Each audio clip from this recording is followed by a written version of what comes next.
Catch and fire. It's on the... He made it! Oh my...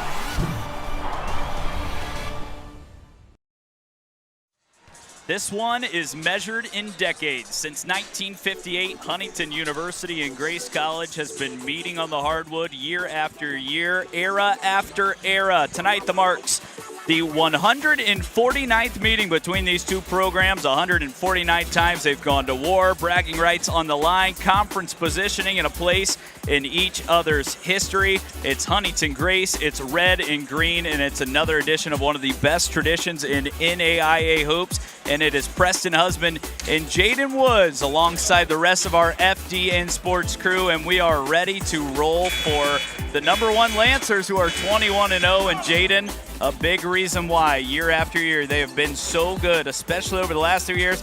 Number 12 on their side, Ian Rosh, has just played once again at an All-American level. Absolutely. I mean, Ian Rosh, such a talented forward, the junior from Northwood, Napanee, Indiana, an NCCAA second All-American last year and a first-team All-Crossroads last year. Of course, I mean, if you've got one, you've got the other.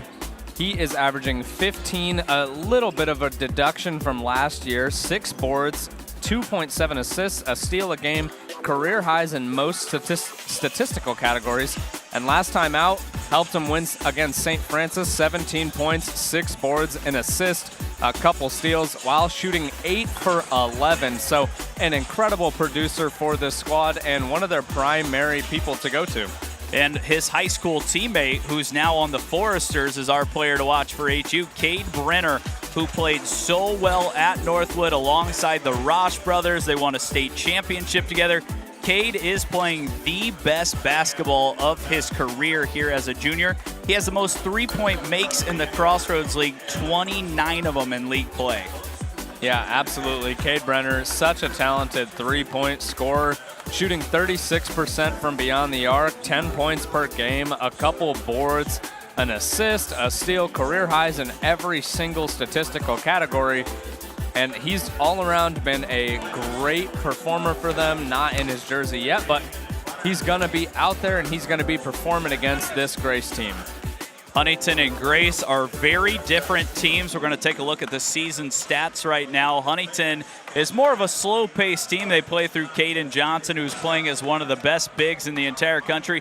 46% from the field. They don't turn it over a lot. They score 77 points per game. On the other side, Grace dominates team by getting out and sprinting. They rebound, they run, they crash the boards. They want to play fast. Every single person besides one or two on their roster is over 6'4". They are big. They battle with you inside, and that's a reason why they've been so good. Yeah, absolutely. I mean, they are such a run-and-gun team. You talk about fast-paced teams, 94 points per game on 55% from the field for the season. Unbelievable efficiency on incredible high-scoring games, and they lead the way in assists as well. So this is going to be a tough matchup for the Foresters, but we've seen them dominate at home time and time again. We're going to send it to a short break. We'll be right back on FDN Sports after starting lineups and take you through the starting lineups and get ready for tip between the Lancers and the Foresters for the 149th time.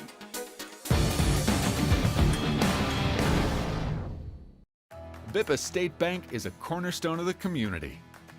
Our banking building blocks were assembled in 1911 and haven't differed much since then.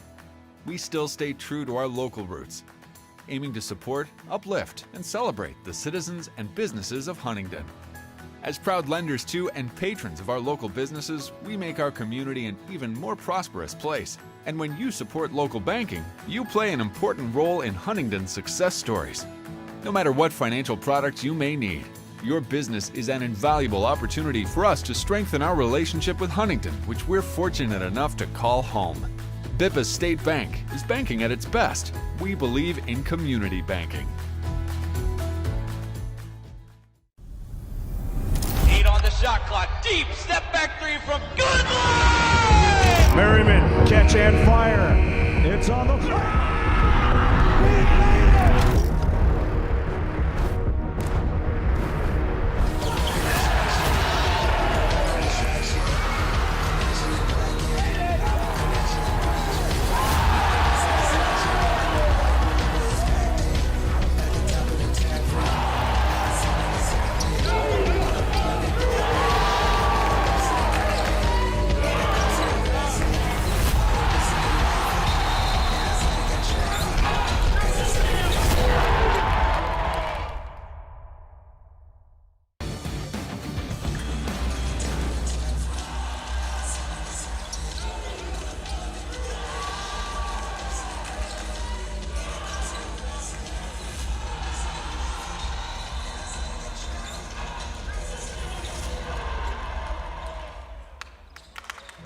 The stage is set for the Grace Lancers at 21-0 and the Huntington University Foresters, two teams that have been meeting since 1958 will meet once again here in Platt Arena. Grace in the last 4 seasons, including this one, 54-4 against Crossroad League teams not named Huntington. Yeah. They're 4-3 against the Foresters over the last 4 years. So Huntington hasn't had their number, but they've been the closest to at least keeping it competitive in a series. Yeah, I mean, you summed it up pretty well right there, and that's in large part thanks to head coach Scott Moore. Grace College, he's in his 7th season as their head coach, served 7 years as an AC under legendary coach Jim Kessler. He was the Crossroads League Coach of the Year 3 times already, NCCAA Coach of the Year 3 times already, NABC/NAIA Coach of the Year in 2024, 4-time champ. I mean, you could read off this guy's accolades for minutes. He's an incredibly talented head coach. He's been able to take this team above and beyond, led them to their largest win streak, which I believe was 24 last year, if that's correct. 2 years ago. Yep. 2 years ago, okay.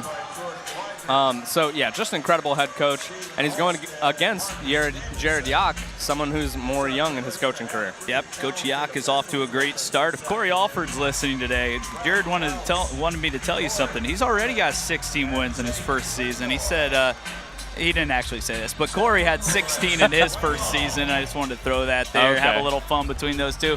They're still close. Talked about Coach Alford and the mentor he was as a head coach, and Yock was an assistant for 5 years underneath him. Now he's got the reins himself. He's been excellent in year 1. These two teams have already played once. Grace won that one.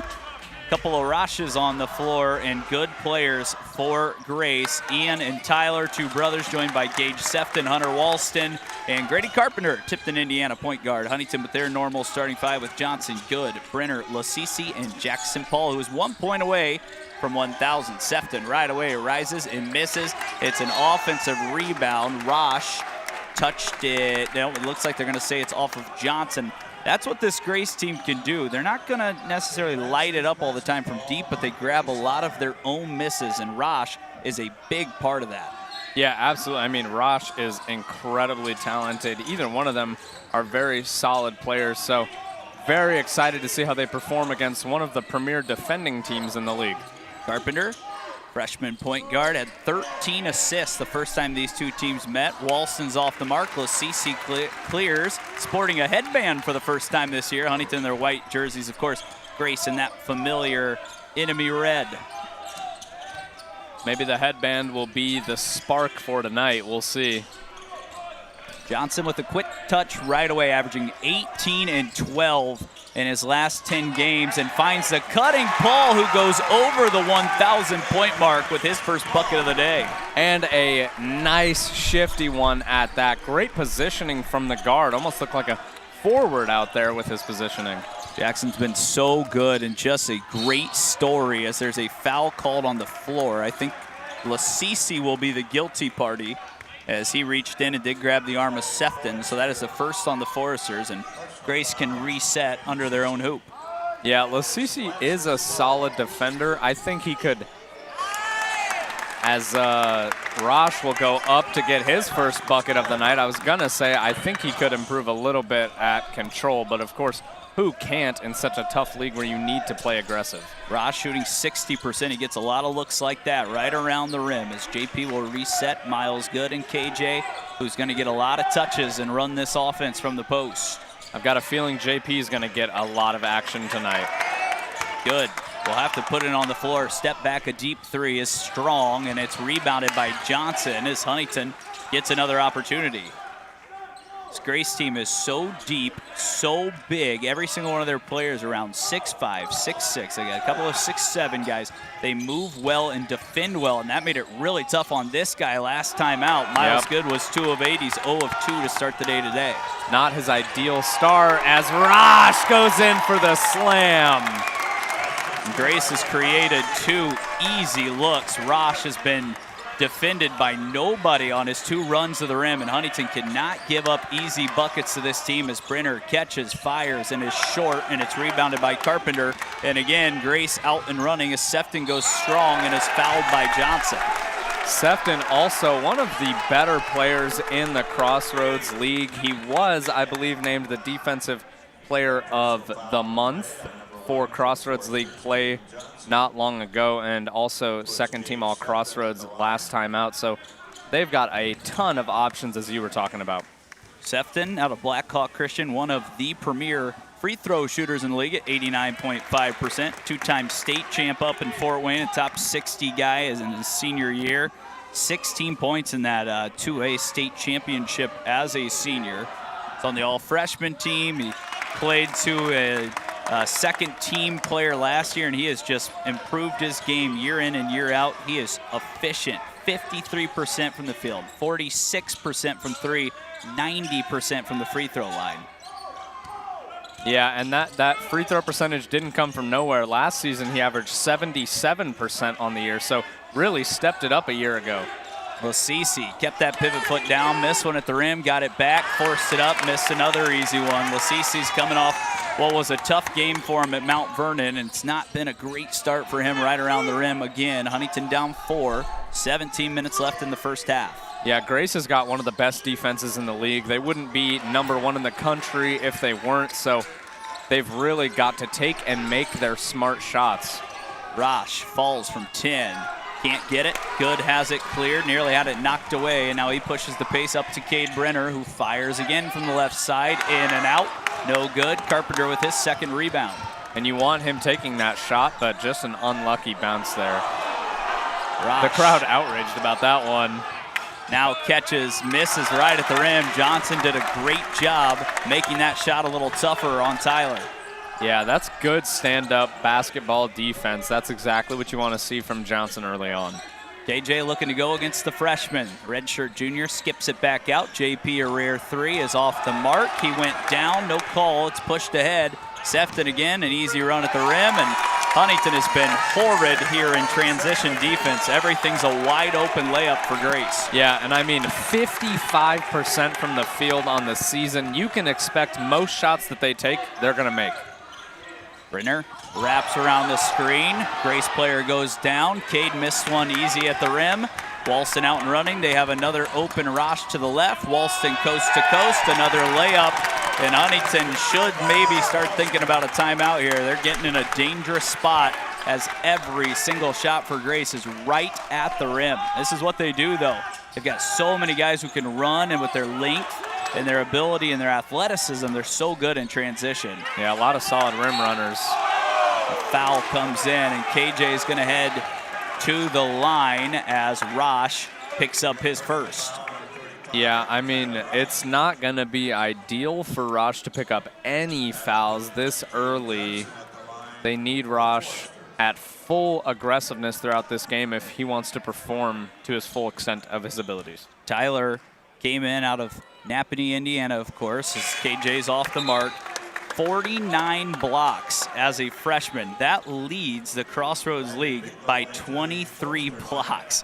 He has been so good at grabbing rebounds, scoring. He's had as many as 27 against Bethel, but his shot blocking is really what makes a big difference, and not a bad foul there as KJ continues to struggle as of late from the free throw line. Yeah, I mean, just unbelievable. 2.5 blocks per contest, and there's good with a pick. And the foul in the open court is going to go on Carpenter as he was picked by Miles. Miles is coming off 3 steals in his last game against Mount Vernon. If you're a Huntington fan, you almost wish Good could have taken off and gone and scored an easy bucket, because right now Huntington needs something easy and back into their offense. They had a great first possession. Since then, not a whole lot going their way. Yeah, I mean, Good is a talented offensive player. He had 36 points in a game earlier in the year as he gets the opportunity for a 4-point play there. That is now the 4th time this year that Miles Good has had a chance for 4. He used that landing area to have Carpenter come underneath him. Grady just picked up 2 straight, so Coach Moore is going to have to go to his bench with Cannon Hauser. Carpenter will take a seat. Miles Good has his first 3 and looking for 4 at the line. Yeah, Grady's job on this court is definitely to get the ball to the premier scorers as Good sinks that one. He doesn't average a ton of points, but he's got about 5 assists per game, so he's there to make open shots for other players. And Good gets a little wrapped up there. Good. It looks like he had the jersey there on the back side and almost got away with it. It looks like it would have been knocked out of bounds anyways, but Coach Yak, of course, working the officials as he does. Both these coaches are very spirited, very energetic, and just love basketball. Coach Moore has been a part of the Grace staff now for 14 years, and he was actually the women's tennis coach for some time at Grace as well. I saw that, yeah. He's done it all, and he's a true Lancer, and Jared Yak can have the same thing said about him as a Forester as Rosh misses. Beagle into the action, grabs a rebound. Yeah, a lot of fouls early on. Both teams are going to get into their bench pretty early as not sure what the call was there. It's a push on Tyler Rosh down low, and that's going to take us to our first media timeout. These two teams playing physical for the first 5 minutes on FDN Sports. When we come back, Huntington looking to cut into the lead.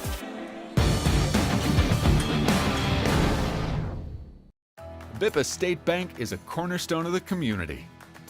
Our banking building blocks were assembled in 1911 and haven't differed much since then. We still stay true to our local roots, aiming to support, uplift, and celebrate the citizens and businesses of Huntington. As proud lenders to and patrons of our local businesses, we make our community an even more prosperous place. And when you support local banking, you play an important role in Huntington's success stories.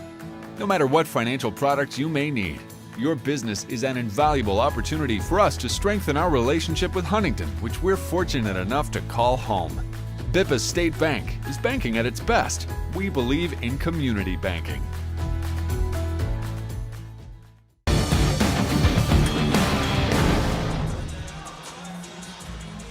We're back in Platt Arena, and what is a packed Platt Arena? We usually expect that. You see some Grace fans over here to our left behind their bench. It's just sprinkled with red and green, and that's what you get when these two teams have played for the last 68 years. What's amazing, Jaden, these teams have played all of this time. The season series is 74-74. It's remarkable, and you know, even when Grace is maybe having a down year, which hasn't been recently, or Huntington's having a down year, it doesn't matter. You put these two teams in Platt Arena or up at Grace in their gym at the MOCC, there's always a chance you're going to watch one of the best basketball games you've ever seen between these two sides. Yeah, absolutely. I mean, you pointed it out perfectly. This gym is packed. I don't think there's more than one open seat in the building, and that's in the comments section. You should drop where you're watching from. We'd love to say hello in this tough contest. So let us know where you're watching from, who you're watching. If you're a basketball fan, HU fan, a Grace fan, just let us know.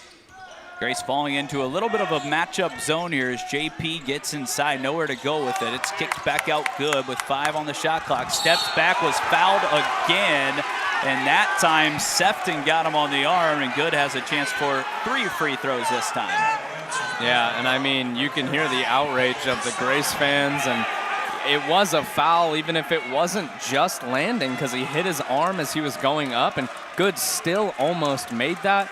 And I don't think Good would have tried to injure himself right there. So definitely a foul. And you see him rubbing his elbow before he goes up for that one. Well, the argument by the Lancers was the kick out, but the foul came before that. So that doesn't matter. If you push his upper body backwards, his lower body is going to go forwards. And I will say he has gotten away with that a couple of times as watching him. He does kick that leg out, and that is supposed to be something they're taking out of the game, because you have to land normally. You can't shoot differently than what you normally would. So I understand that argument, but the foul there was on the arm first. It's always physical with these two teams. It's just what we've come to expect. Yeah, absolutely. And I mean, I believe Good may have just picked up his second foul there.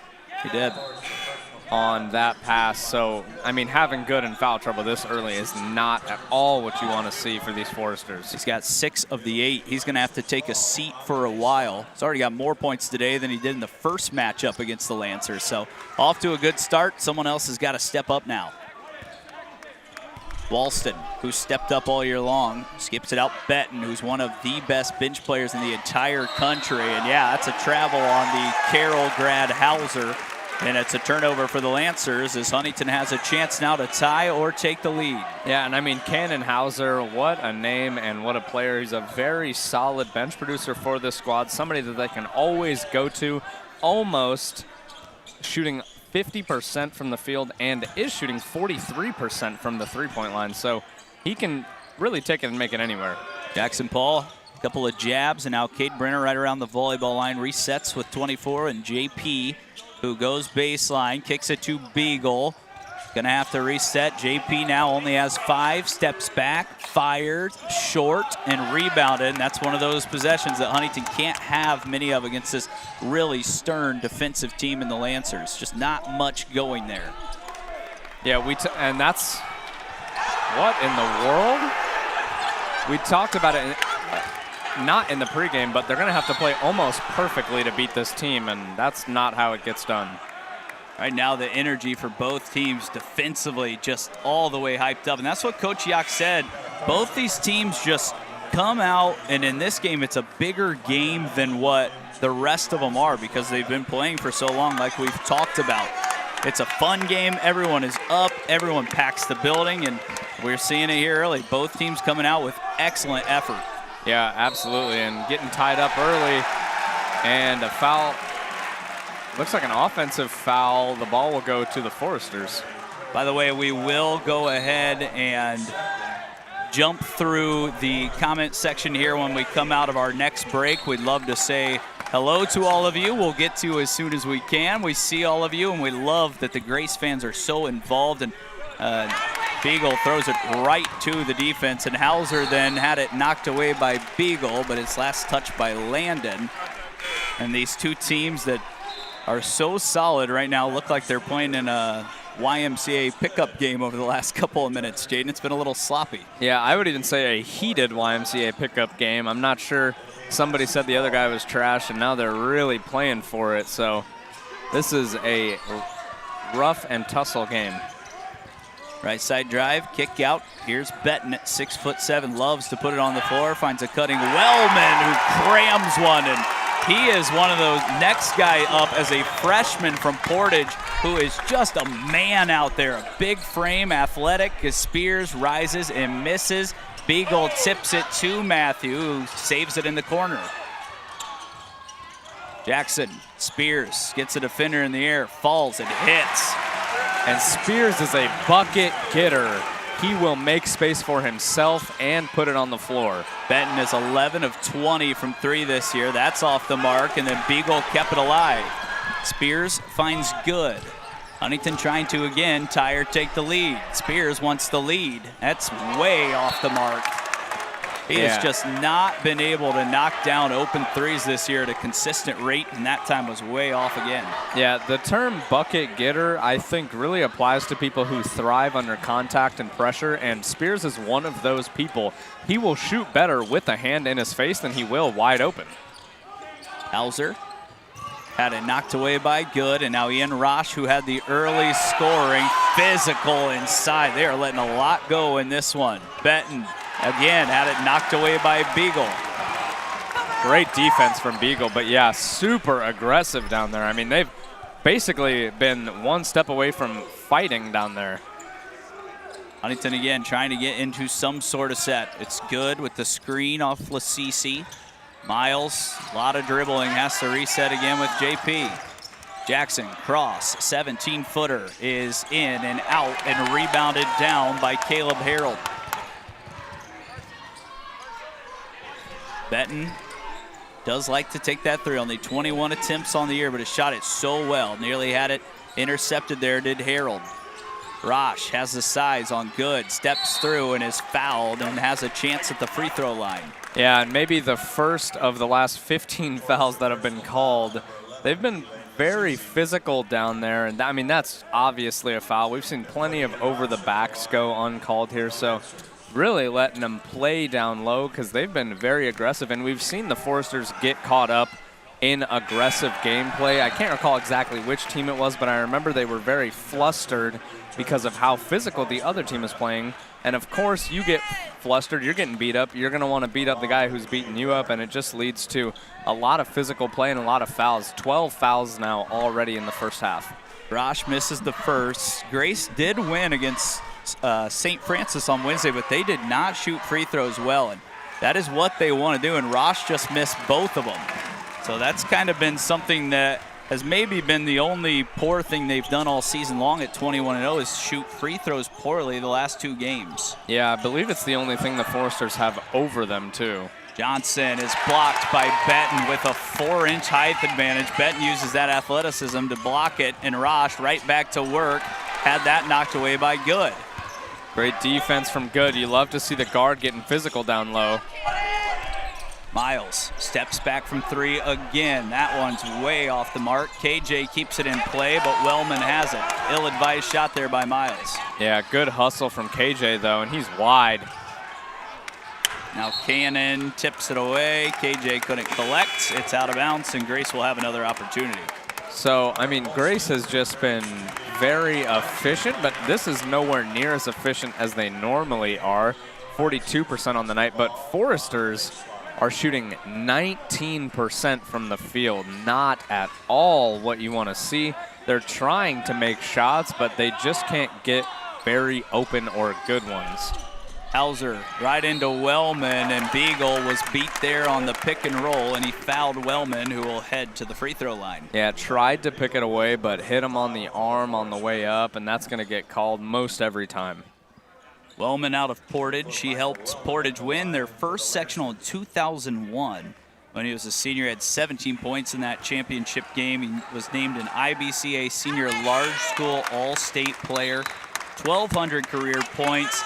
And man, he just keeps getting better and better here in his freshman year, averaging 9.5 points per game, 50%. Doesn't shoot a ton of threes, but he's right around 33%.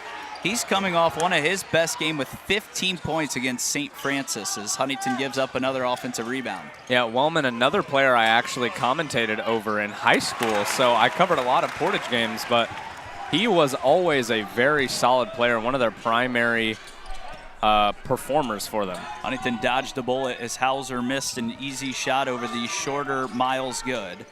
Now HU trying to find a way to score here as we are in the area of the under 10 media timeout with the next stoppage. JP navigates, find a cutting Good who goes strong to the rim, but Walston kept his hands up and played good defense, and now out and running is Walston with the ball. Dumped into Benton and a foul on Beagle, and that will take us to our under 10 media timeout. It's 13-10 when we come back. Benton trying to add on to the Lancer lead.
Right back in Platte Arena. We want to say hello to all of you in the comment section. Sorry, we're just now getting to you. It's been a back and forth game, not a whole lot of breathing time.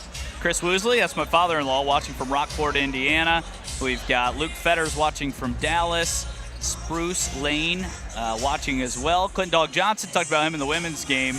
And Jono Palia watching from Charlotte. We've got Courtney watching from Eastern Oregon, another fan of the Lancers. Tim Abel, the former Forester basketball player, has been Knox first. And of course, the England crew watching. RJ's mom and family tuning in as RJ's part of the baseball team, coming off a great start in the Foresters' first game of the year. Watching from KJ's hometown is one-handed bandit. Rita Howard, Gavin Benton, who just knocked in. Blake McCown watching from Reno, Nevada, assuming that could be some of Steve Alford's staff checking in on Mitchell Wilson. Jameson Klein says Yak to UNC. And from warm Punta Gorda, Florida, Alan McBride as it's tipped away. Dina Yak, the mother of head coach Jared Yak, watching from Virginia. And then go Gavin, Manchester Grace. Thank you all for tuning in. Grace fans, Huntington fans, basketball fans, friends of mine, family. Thank you all for tuning in to FDN Sports. Yeah, absolutely. It's going to be a good one. JP, again, from mid-range, has been off the mark. KJ trying to find that first bucket, and he's got it right inside. There it is. KJ gets his first. Grace is a tall team and a physical team. They can stop him, but I don't think they can slow him down fully. He just needs to get into a rhythm. Another back cut and a score, that time by Hauser. And that is what Grace does. If they get out of their offense, they're always looking to cut on the baseline. They do that better than anyone. Yeah, Hauser, I mean, a two-time first all-conference in his high school conference as a sophomore. He's coming off a great season in high school and good producer. 2 turnovers now for Brenner as it's pushed back by Sefton, and he goes hard to the rim. Probably could have been a foul there on the Foresters and should have been, but instead it's Huntington's basketball with 8:20. Yeah, I mean, 8 fouls already and a lot of uncalled ones on both sides, so been physical. We'll see how it turns out. Again, a turnover, and out and running. It's going to be a dunk for Hauser. Huntington just playing carelessly with the basketball. We've seen it time and time again, and this is what happened last time with Good against these big guards for Grace. He just can't throw the same passes he's been used to all year long. Yeah, he's got to throw harder and tighter for sure. Otherwise, it's going to get picked off every time. Grace's defense is so solid. Well, CC lost the headband. Kicks back to JP. Huntington still not into an offense. 8 on the shot clock. Jackson has to create. Floats one up. Missed it again at the rim. Sefton clears. And now the Lancers can grab their largest lead of the game. Lancers can pull away early here. Wellman, too strong. Rebounded by Jackson Paul. If Grace was playing like they're used to, Huntington would already be out of this game. They're fortunate that they've also had turnovers and kind of kept Huntington in this game as, again, HU turns it over. Yeah, it's a tall pass to Good, and he tries to pull it down, and it just bounces off his foot. There wasn't really much else he could have done there. Well, even on that cut, if Good catches it, where's he going to go with it with the 2 6'7" guys standing under the rim? So the cut is the right idea, but to force that pass in against all this length and the long arms and the big bodies of this Grace defense is just hard to do. Walston against Brenner will back down Cade. Hunter spins, falls, floats it, can't get it to go as he left it short. Huntington only has 12 points here in the first 13 minutes of this first half. 19 to 12. KJ's got to get something going. They're having him on the outside, which is very uncharacteristic for him. KJ might have got away with a walk there. Is Good reset, top of the key. Brenner back in there to Caden Johnson.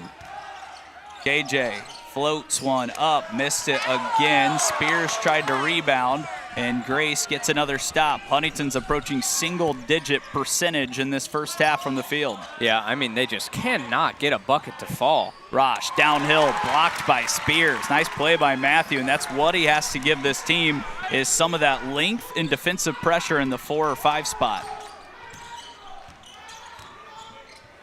Osisi. And now Good.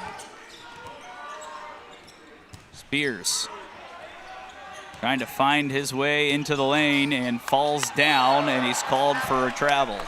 Yeah, a bit of a late whistle there even. I mean, that's maybe 5 turnovers in like 6 possessions, so they just have been unable to get anything to go. They can't even get the ball to go in their direction at this rate. Coach Yak said the first time they went to Grace, he thought they had 3 good possessions to start the game. After that, he said, I'm not sure we had another good possession the rest of the entirety of the 39 minutes. And it's kind of turning that way again, where the first basket of the game was a wide open layup for Jackson Paul. Since then, there's been nothing, and now it's bonus time for the Lancers. Yeah, I mean, it's now the 9th foul on the Foresters on the 3 floor. on Good, by the way. Yeah, Good already in early foul trouble. Assisi has 2, Beagle has 2. Like, these are some of your better players, especially your better defenders, that are getting so many fouls early on. Carpenter, his first one is up and in, 74% this year. He's only had 2 games this year of 10-plus points, but he's had 9 games of 5-plus assists. And Grady, obviously, we talked about it, same high school as Ben Hummerkaus, same number as Ben Hummerkaus out of Tipton.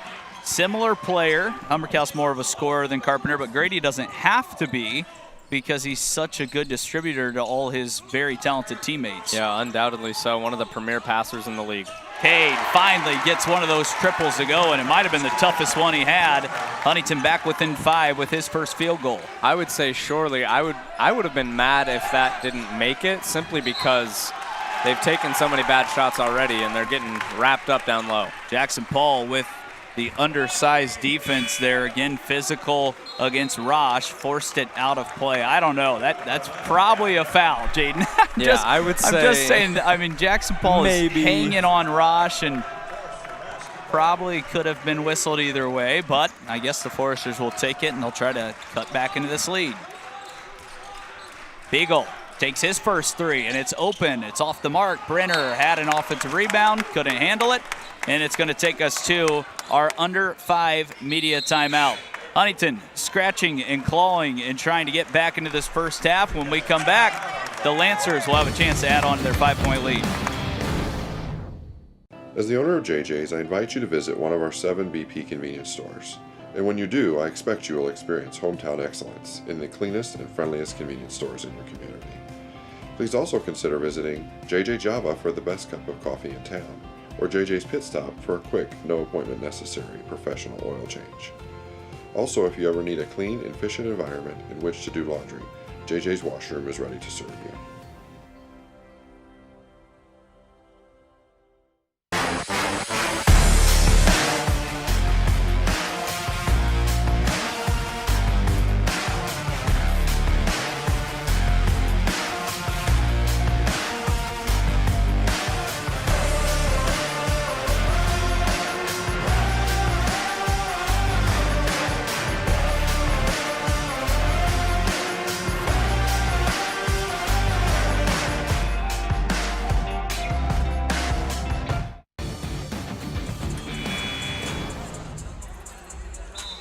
Back in Platte Arena, 20-15. It'll be the Lancers basketball again. We want to tell you can leave a comment in the YouTube chat. We'd love to say hello.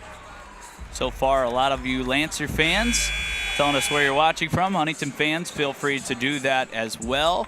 And, of course, FDN Sports, our crew in the back, has just been phenomenal all day long. It's an all-student crew besides myself, and it's really remarkable. The refs come up, say how good the replay system is. I mean, it's good to hear Coach Stephen Holstead even singing the praises of the FDN Sports crew, and in the back, it's been impressive, and the growth here in the 4th basketball season that I've been a part of has been amazing to see what the students here at HU can do. Jaden, you're one of them. I am one of them, and it is amazing to see. I've watched the program grow in just the last semester alone. I'm a TV and film major, so it's growing alongside me, which is very cool to say the least. Beagle does get that one to go. Top of the key from a long ways out. And that's a big shot for Landon. Last time he was in this gym, Jaden, he was 3 of 3 from 3 and was a big part of that Spring Arbor win as Carpenter stepped on the inline. And the Foresters have turned over Grace again. As good as this Lancers team is offensively, their 2 worst halves, at least so far, have been against the Forester defense. The first half at Grace, Huntington, if they could have just scored the ball, probably would have led. They held Ian Rosh to less than 5 points in that first half and did a good job of shutting them down. Now it's finding the recipe against this good Lancers defense, Jane, to get back in this game. Yeah, I couldn't agree more. I mean, they just need to play lockdown defense without fouling, which is what they've struggled to do so far. KJ ties it up as he uses every part of the rim. It's 20-20 with 4 minutes left in the first half. Finally getting another one to go. Caden Johnson, he's 2 for 4 now.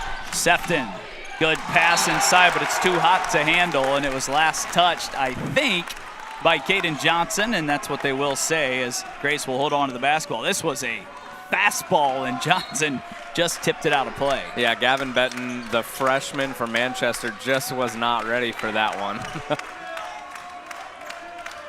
Sefton puts it back on the floor. Rosh and now Benton.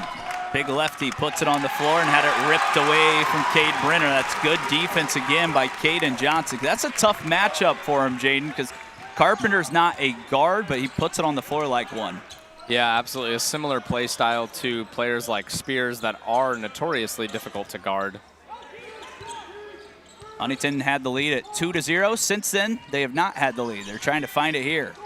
Lasisi to JP, who takes a rare triple, and it's off the mark. That is not his game. He's shooting the least amount of threes per game in his entire career. His percentage has jumped recently because he has knocked a couple in. Yeah, not really one of the three-point shooters on their team, as an easy bucket turns into an easy rebound for KJ. Good job by Cade Brenner against his former high school teammate. Brenner will pull from Grace's bench and bury it. What a shot from Brenner. As you mentioned, one of the best three-point shooters in the conference, maybe in the country. That one was just not even in rhythm. Kind of looked at the defender, nearly shot it from Scott Moore's lap and buried it for Huntington's largest lead of the night. Now the Forester faithful is alive and well as Rosh tries to go down. Jackson Paul turns him over. Caden Johnson looking for an option, finds JP, who goes to Lasisi, who's fouled and has free throws to add on to this Huntington three-point lead. Man, what an unbelievable pass from JP. Every time I see him on the court, it's like he's unlocked a new level in acrobatics. He's got such a control over his body. If you watch him, he's got a similar level of body control to the pros, whether it's overseas or in the NBA. I mean, he's unbelievable to watch, and how skilled he really is. You can see the work that he put in since his first year back in 2020. First free throw of the day for Lasisi. Righty fires it up and in. It's a good sign for Lasisi. It's been a little bit of a roller coaster from the stripe there this year. Last year, he was only 50% at Rio Grande. This year, 61.3. Struggled in the game against Mount Vernon, but he does so many things that you probably wouldn't notice on the stat sheet. Loose balls, creating offensive rebounds. He's a great athlete. Strong frame at 6'6". Yeah, absolutely. I mean, the presence that he has on the court is his biggest impact, and his momentum swinging shots, like when he's slamming it home late into a tie game, that's going to really affect the game. That's a 13-0 run that Huntington is on right now. Sefton looking to put an end to it, floats one up and in, and a chance for a three-point play. And when they need a bucket, Gage is the guy they go to because he is, as mentioned previously, one of the most efficient scorers in the country. Yeah, I mean, he's half a percentage off on his free throw from being a 50, 40, 90 shooter. 53% from the field, 46% from beyond the arc, and he might bump it up to 90% in this game with how he's been playing. Sefton, such a good offensive player. Couldn't even pull out your broadcaster's jinx there, Jaden, as he right. rattles in his one opportunity he had, and it makes it a two-point game again. Foresters have revitalized Platte Arena, looking to do what they did 2 years ago and knock off a perfect Grace team. A couple of years ago, they were 24-0. Zach Goodline had 39 in that game to push the Foresters over the top. KJ gets Rosh in the air and somehow gets the dunk attempt to fall in. Oh my goodness, I can't believe that one fell. That is a stroke of good luck. Rosh going right back at him, missed one on the opposite side, and now Huntington can throw their first fist of the fight. May have gotten fouled on the way down too by Sefton. Got a little slap in the face on the way down, but great defensive possession there. JP is looking for a cutting Lasisi. It's a wrestling match, and Lasisi's called for the foul. It's just those untimely turnovers. Jackson Paul gets too deep. He gets off his feet. He's such a good decision maker. You need a shot there to keep that momentum going.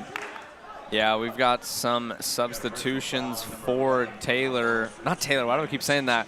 For Grace.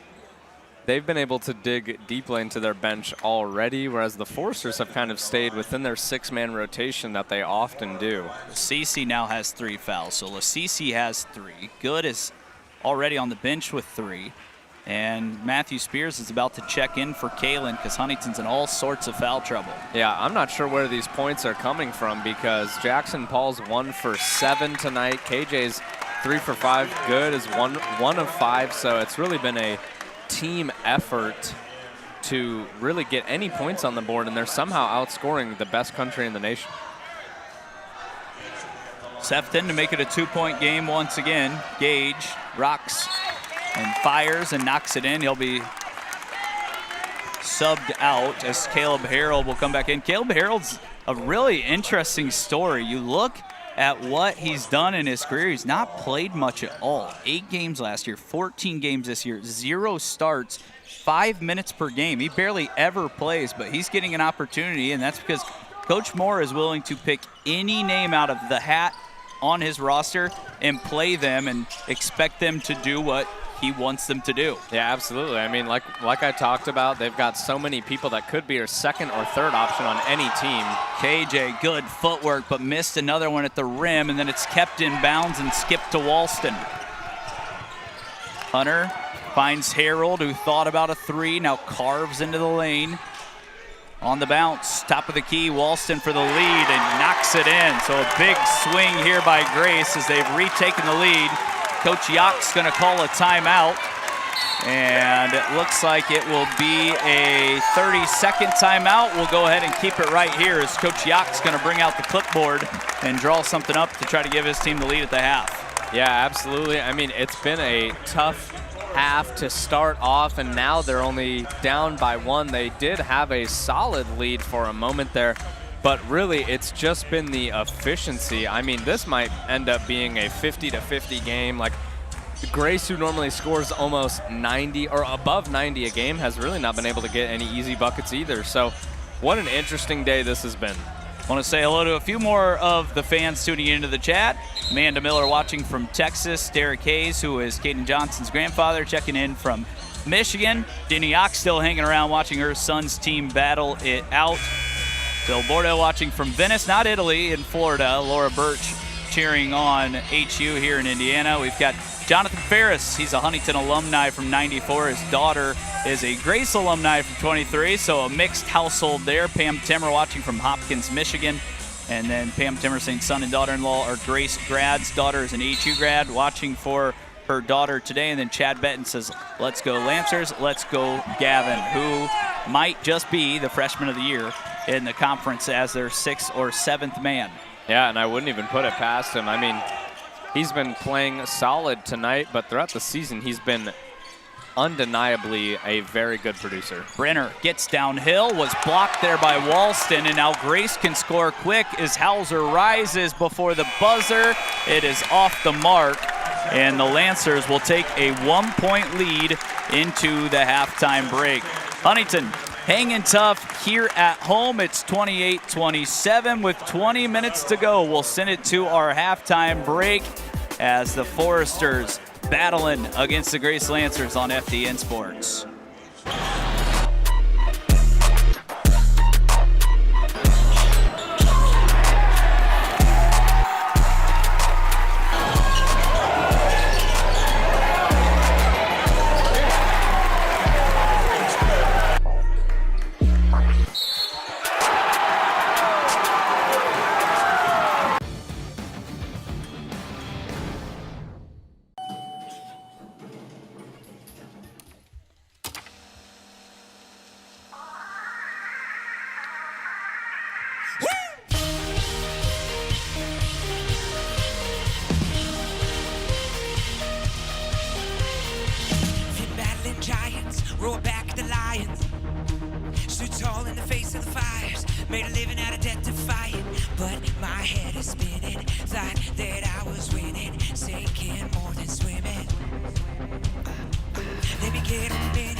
Bippa State Bank is a cornerstone of the community.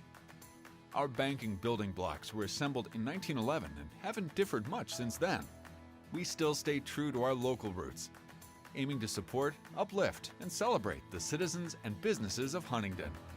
As proud lenders to and patrons of our local businesses, we make our community an even more prosperous place. And when you support local banking, you play an important role in Huntington's success stories.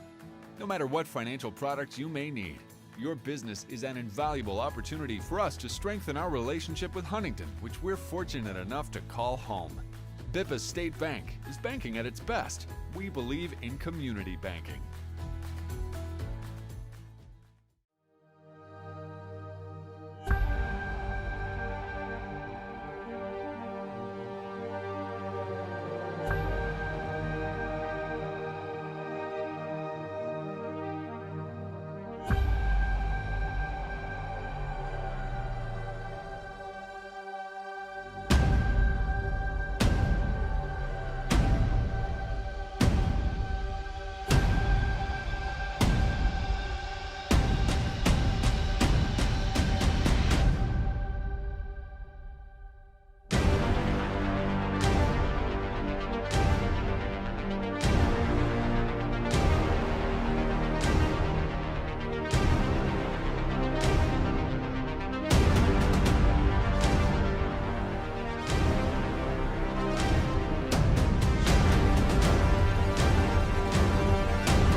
Hi, my name's Bob Cayley. I'm a real estate broker with RE/MAX Results in Indiana. I love helping people buy and sell real estate. And I have a buyer's guide and a seller's guide to help people with the process. I'm also a longtime supporter of Huntington University baseball. I love supporting them and rooting them on to victory. If you have any questions about buying or selling, you can contact me at 260-519-1724.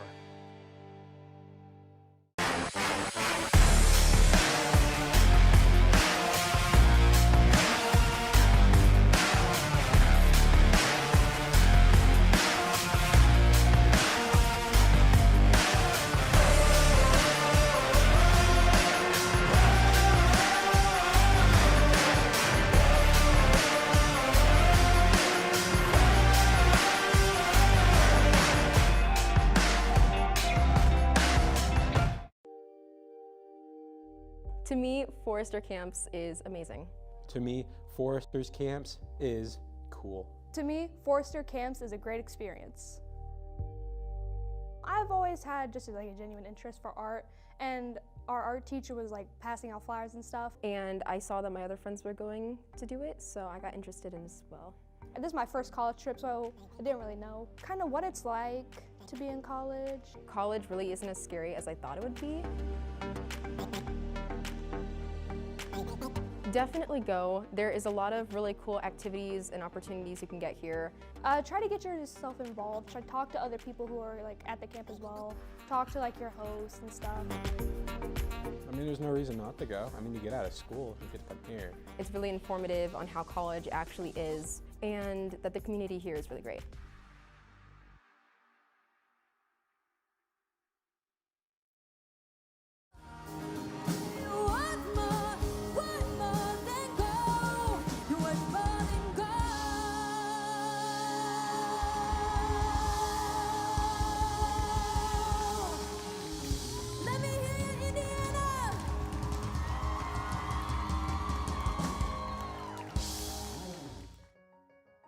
I'm Megan Hosteller. I'm the producer of the In the Beginning, Our Purpose event, and currently we are getting ready for Britt Nicole to come in and just have an intimate worship night with here at HU with all of our students. We're currently getting ready for the camera team to come in, as well as the lighting and everything like that. Our whole team has just put in a lot of effort and time into this event, and we're just really excited to see how it pays off.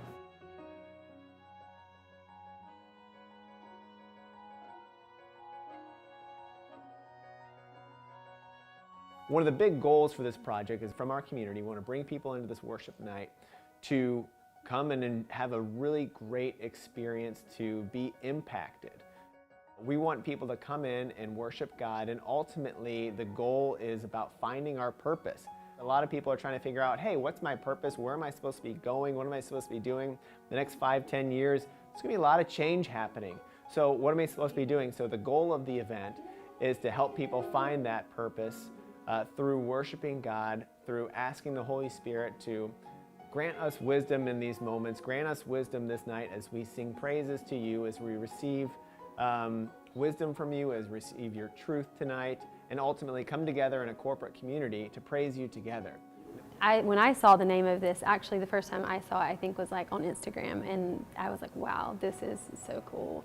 In the beginning, our purpose, like this is truly why we were designed and created, was to worship God, you know? And so I love the name of it. I love that, you know, they had a heart and a vision to bring this to their school. And honestly, I've just been so excited, like leading up this whole month, just my spirit has felt really excited and stirred for what God is going to do tonight.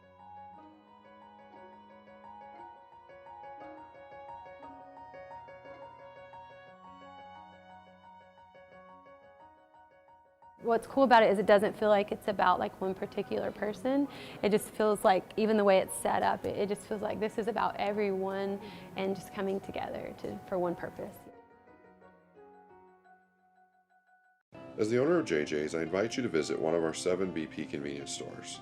And when you do, I expect you will experience hometown excellence in the cleanest and friendliest convenience stores in your community. Please also consider visiting JJ Java for the best cup of coffee in town, or JJ's Pit Stop for a quick, no appointment necessary professional oil change. Also, if you ever need a clean and efficient environment in which to do laundry, JJ's washroom is ready to serve you.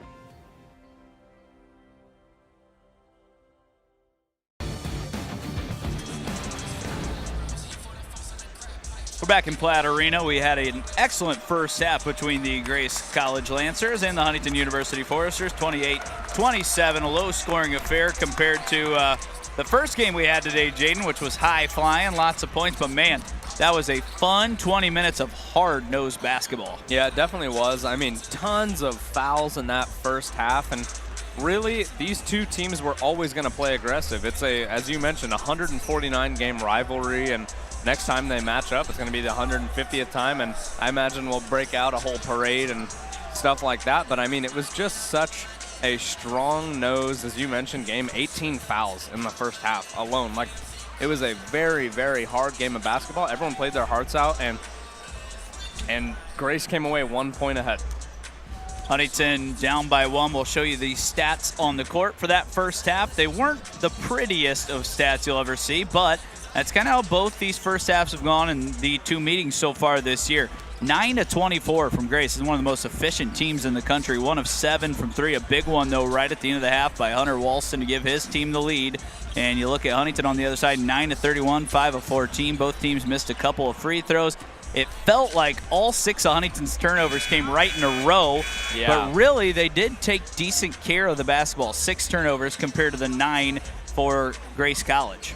Yeah, and I mean, as you talked about with the field goal percentage, like 9 of 24 for any other team would be a solid, maybe decent half, but for this team, it is way below average.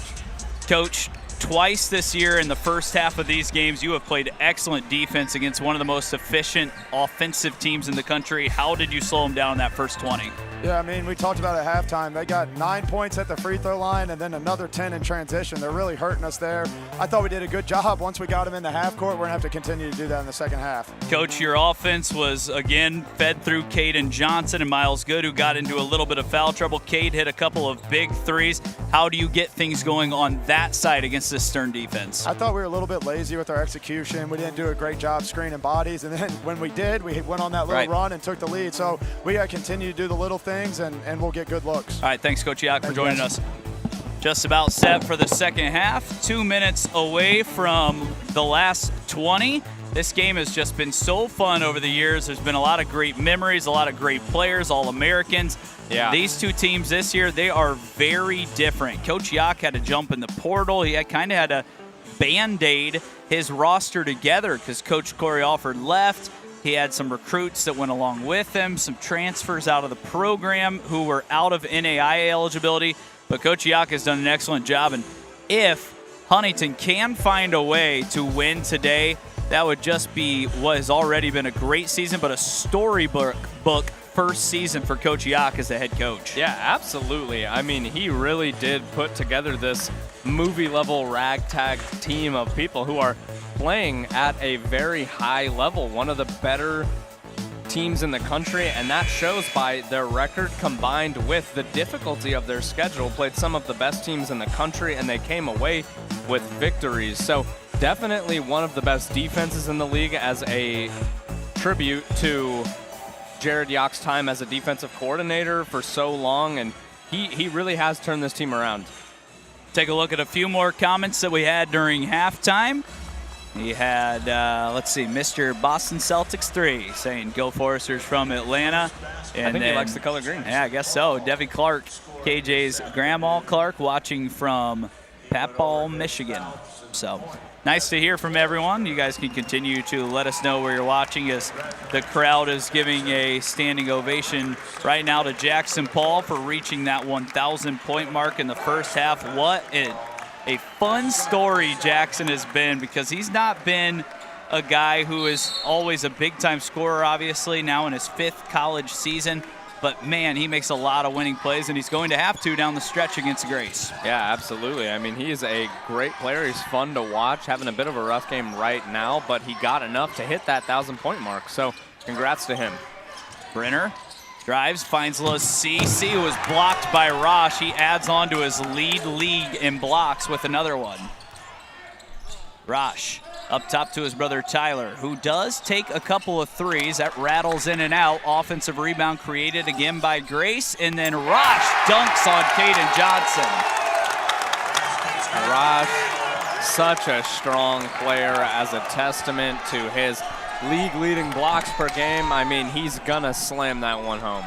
That all starts with another offensive rebound created as Good fires to tie it. That's off the mark, and now Rosh rebounds, and out and running is Grace. Not the shot they wanted right there. As Yock mentioned, they need to make shots available to them that are possible to make, and Good can make those sometimes, but not right there.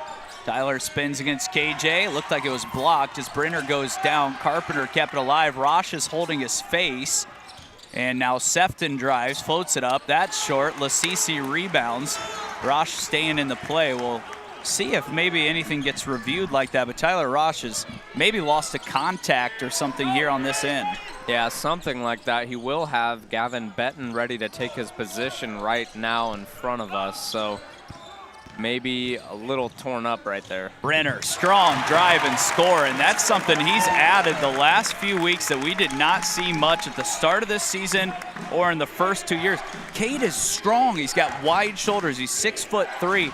He can do that, and that's what he did as Northwood's best player as a senior. Yeah, I mean, such a good take right there. He avoided the shot blocker instantly. Great IQ from him. Huntington will reset at the volleyball line. 18 minutes left in the game, down by 1. We stand where we did at halftime. The Lancers up. Good. This time for the lead is in and out. Just can't get that big shot to go, can the Foresters. Yeah, he's got the range. He just can't make it into the rim right now. Walston hit one triple to end that first half. It's now Rosh and Jackson Poe, who's done a great job on Ian. Much bigger, stronger offensive player. Floats it up, misses again. JP clears.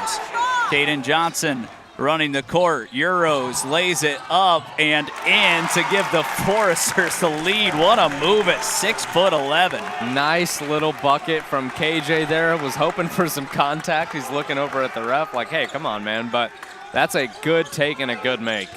Walston, screen and roll at 6'7" with 6'5" Sefton. Can't get it to go. Gage almost tipped it back in. Caden Johnson trying to rebound. Rosh floats it up and in. Physical underneath. Yeah, I was just about to say the same thing. I think there definitely should have been a foul there towards KJ because he was getting torn up down there.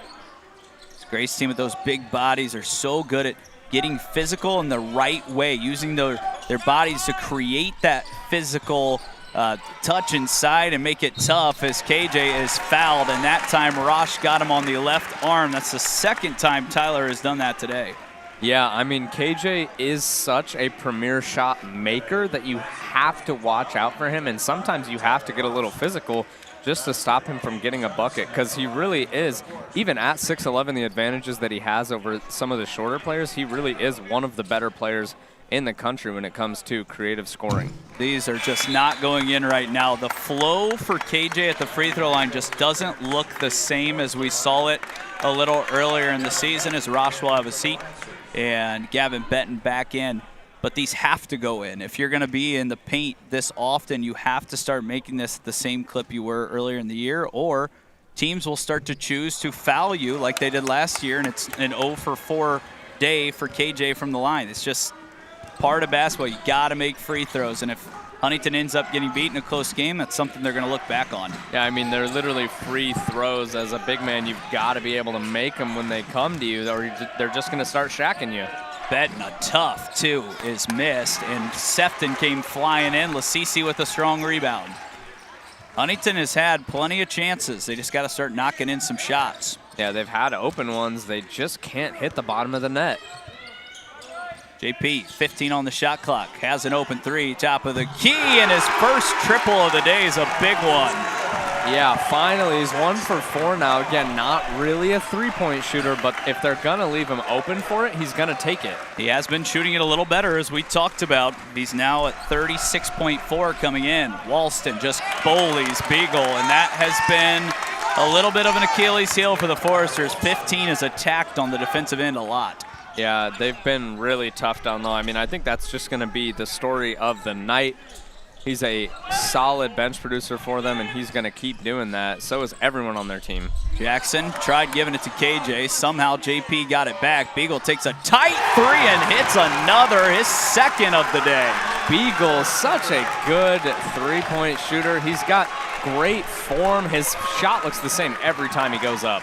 He had a massive game against IWU and hit the game winner in that one. So he's got a little bit of that for the big game moment as Benton is empty from deep. Out ahead, KJ fighting. That is a bad pass by Miles Good, just ruining all momentum. Yeah, that was not at all the pass. It was a risky one with no reward.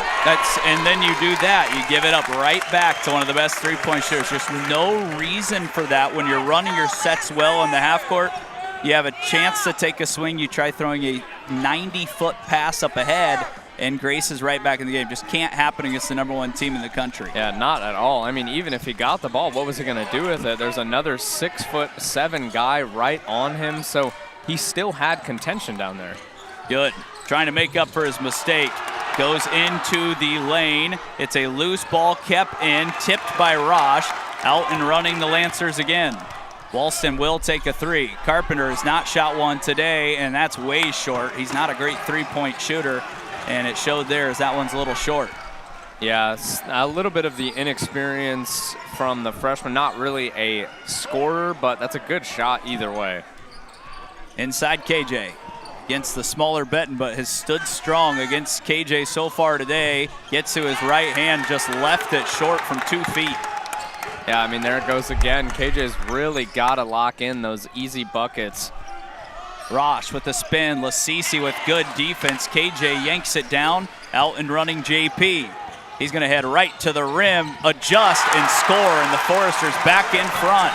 That's exactly what I mean by pro-level body control. Rips past the defender on the fast break and gets past both of the jumpers. Carpenter against Miles Good. Benton and Walston working up top outside the arc. Walston looking for his second three. That one nearly rims in. Lasisi's starting to pack up the rebounds here. This time ahead, KJ and Walston blocks him, and it's going to take us to the under 15 media timeout at 12:58. We'll take a break. It's 39-37. When we come back, Huntington will have the basketball on FTN Sports.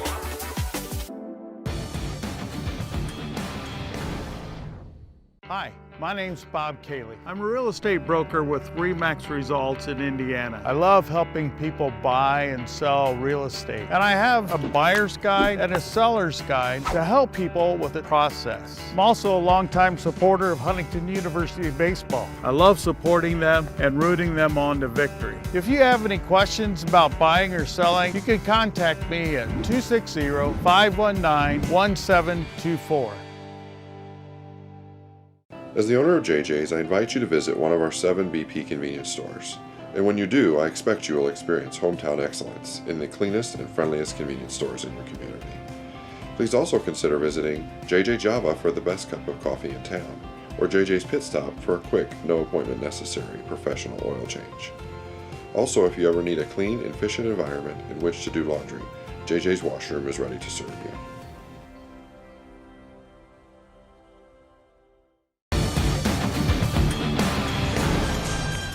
Back in Platt Arena, Coach Scott Moore was questioning a replay review. He decides against it. It'll be Huntington's basketball underneath their own basket with a chance to add on to a 2-point lead.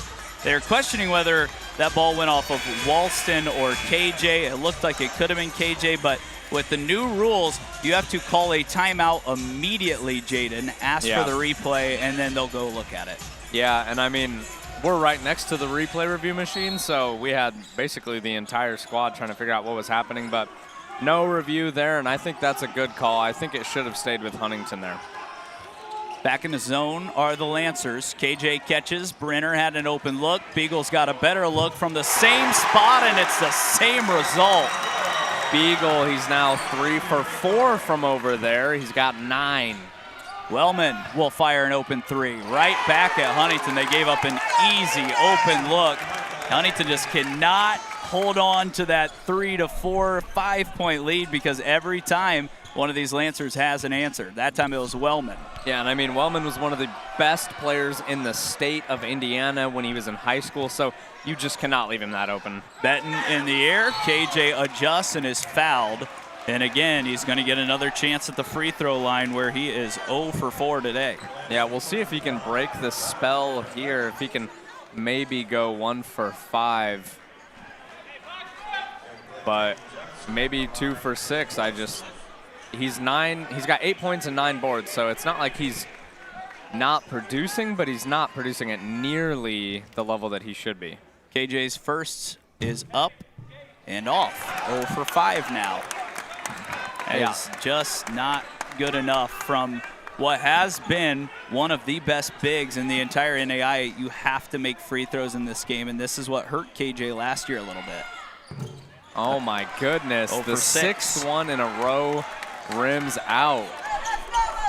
And now it gets in your head as you start to think, how many points could the Foresters be ahead? KJ's got to keep being aggressive and know if his number's called down the stretch, he's got to knock some of those in. Yeah, that is actually exactly what was going through my head there, so we'll see how it goes. Benton blocked by KJ, and that time Huntington has the loose ball. We'll see what Good can do here. He's not shot very efficiently. He's 1 for 8. Jackson Paul's turned it around a bit, but Good has yet to see that. And now an illegal screen called on Caden Johnson as he was trying to cut through. Take a look at this one. You see that off arm from KJ, just a little too much movement there. Got to stay straight up. And that time he put the shoulder into it. It's a turnover for the Foresters. Yeah, I mean, one of the worst calls to hear as a big man is that your feet just weren't planted enough. And that's a heartbreaker on a possession that could have been a game changer. Benton hands it off. Rosh and Brenner, 2 high school teammates we talked about.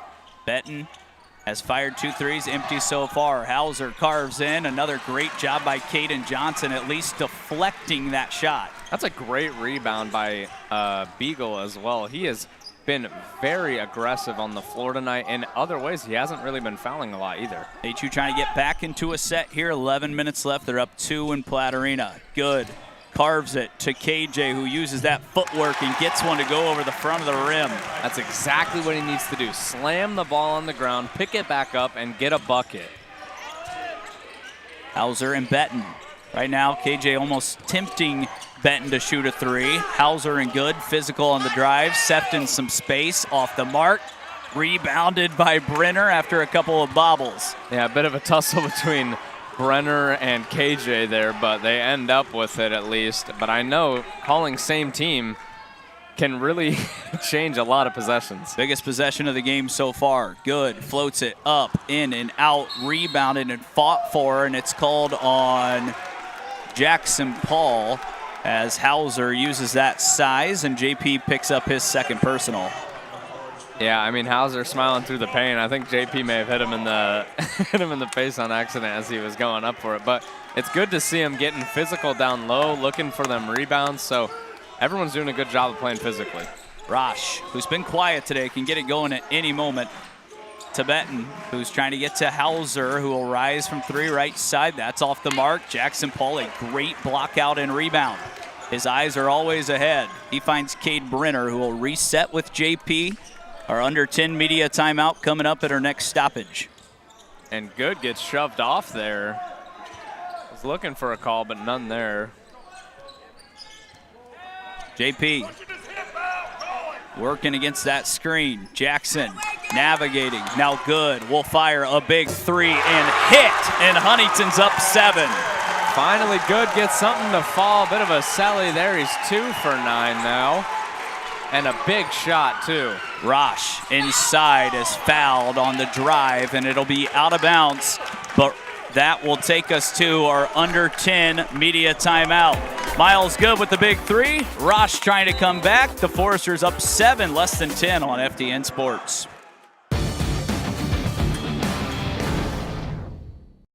Bippa State Bank is a cornerstone of the community. Our banking building blocks were assembled in 1911 and haven't differed much since then. We still stay true to our local roots, aiming to support, uplift, and celebrate the citizens and businesses of Huntington. As proud lenders to and patrons of our local businesses, we make our community an even more prosperous place. And when you support local banking, you play an important role in Huntington's success stories.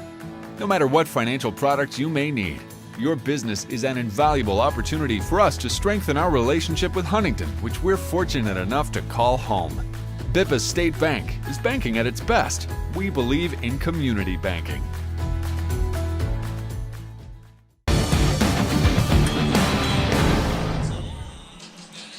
47-40, under 10 media timeout here in the second half. I want to say hello to KJ's grandma Clark. I think we actually already did that. We're going to say hello again.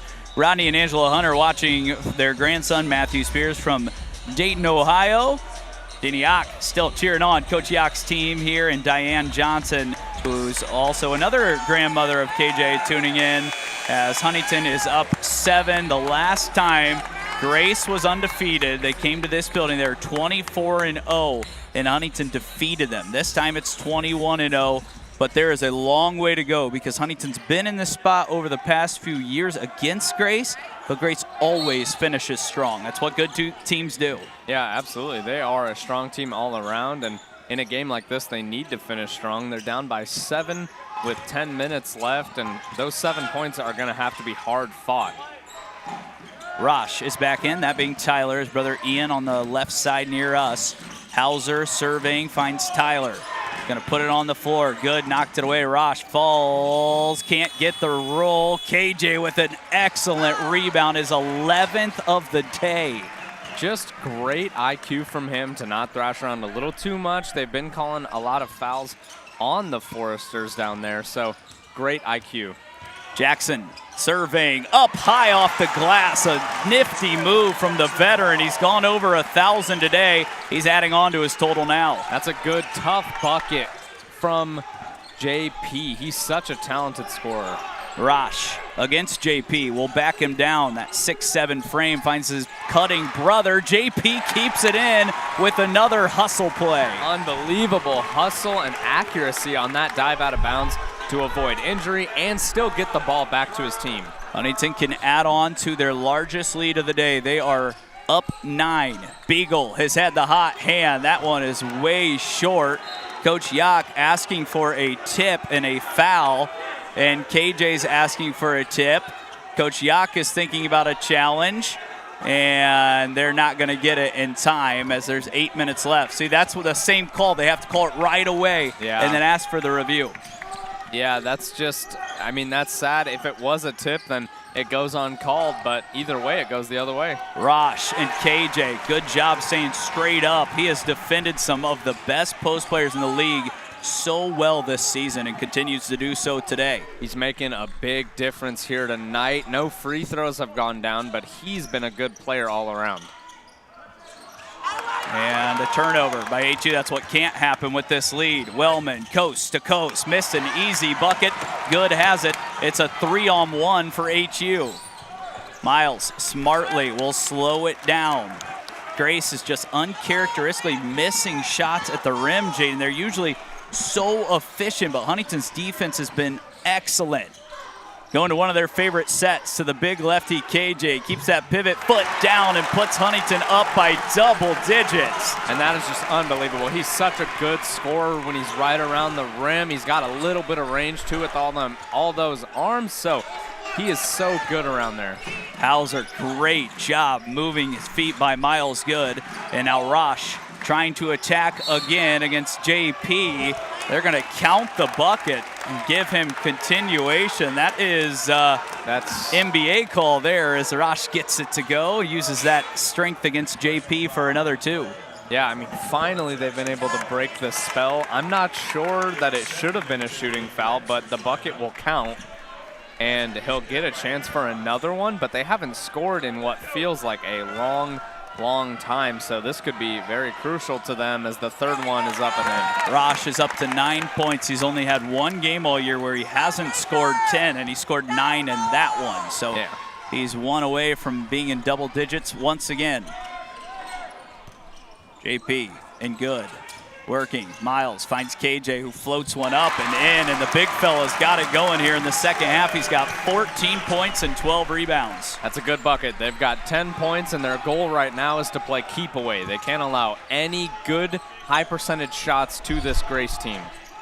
Inside Walston, he had it tipped away. Wellman thought about a 3. Beagle tips it. Jackson Paul picks up the loose ball. 6 minutes left. That's a great steal. They almost got it ripped back though. Playing dangerously quick for a moment there. Forester fans feeling it a little more as we're under 6 minutes in Platt Arena, looking to knock off the Lancers, the undefeated Lancers, 21-0. Brenner sidesteps, steps back, fires in and out. JP creates a second opportunity. Ian Rosh pulls it away as Good does a great job slowing down Grace in transition. Yeah, that could go either way. His feet weren't set, so I believe it will be a blocking foul. Yeah, well, it will go on Miles Good there. He's got several already. That's his 4th, I believe, of the night. And if you're Miles, you don't want to pick up that 4th right there because there is a crucial stretch of basketball. Miles does such a good job keeping possession of the ball and hitting big shots, so he does have to take a break. The under 5 media timeout coming in 41 seconds after the stoppage. Walston against Brenner, going in strong and scores, and Coach Scott Moore wants a timeout. I mean, waiting to see if this is going to turn into the media. And it's just going to be a 30-second timeout. It will turn to the media. You know what? We're going to send it to a break. Yeah. Under 5 media timeout, 5:32. We'll be right back on FDN Sports. Foresters up 8.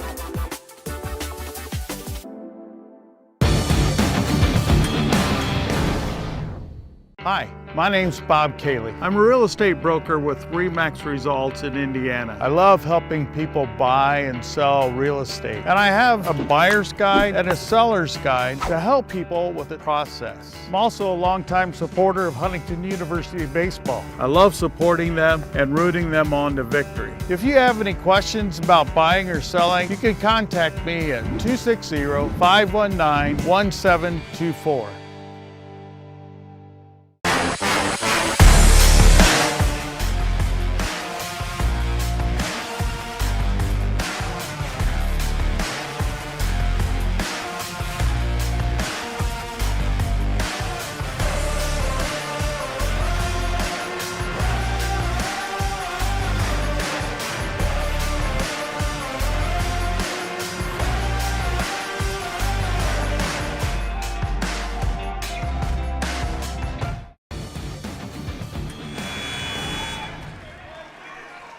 Back in Platt Arena, it is an 8-point ball game. Foresters in front, 53-45. I want to say hello to Devin Browning, who's a longtime manager for Coach Corey Alford, Coach Yak. Also, huge shout out to our FDN Sports crew. We couldn't do it without them. 384 live viewers right now. Probably our most so far this season for what could be HU's biggest win of the season. They've got 5:30 to take care of an 8-point lead. Yeah, and I mean, maybe our biggest attendance in-house this year as well.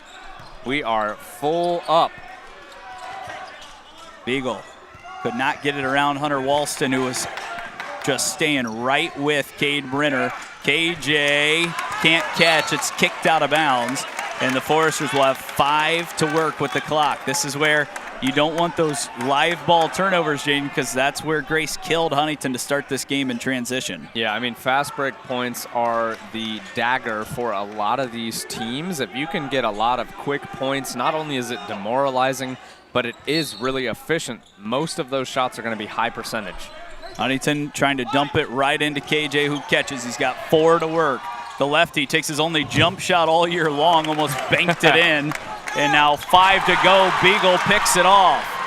Landon will throw it away again. Just no reason for that for the Foresters. And Beagle, as Rosh adjusts, can't hit, and it's last touched by Grace. They're calling for the replay, and I don't think Yak's going to do it. Jared will call for a ref review.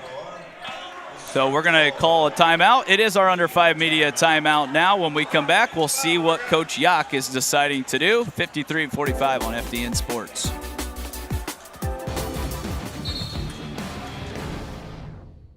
As the owner of JJ's, I invite you to visit one of our 7 BP convenience stores. And when you do, I expect you will experience hometown excellence in the cleanest and friendliest convenience stores in your community. Please also consider visiting JJ Java for the best cup of coffee in town, or JJ's Pit Stop for a quick, no appointment necessary professional oil change. Also, if you ever need a clean and efficient environment in which to do laundry, JJ's Washroom is ready to serve you. Hi, my name's Bob Cayley. I'm a real estate broker with RE/MAX Results in Indiana. I love helping people buy and sell real estate. And I have a buyer's guide and a seller's guide to help people with the process. I'm also a longtime supporter of Huntington University baseball. I love supporting them and rooting them on to victory. If you have any questions about buying or selling, you can contact me at 260-519-1724.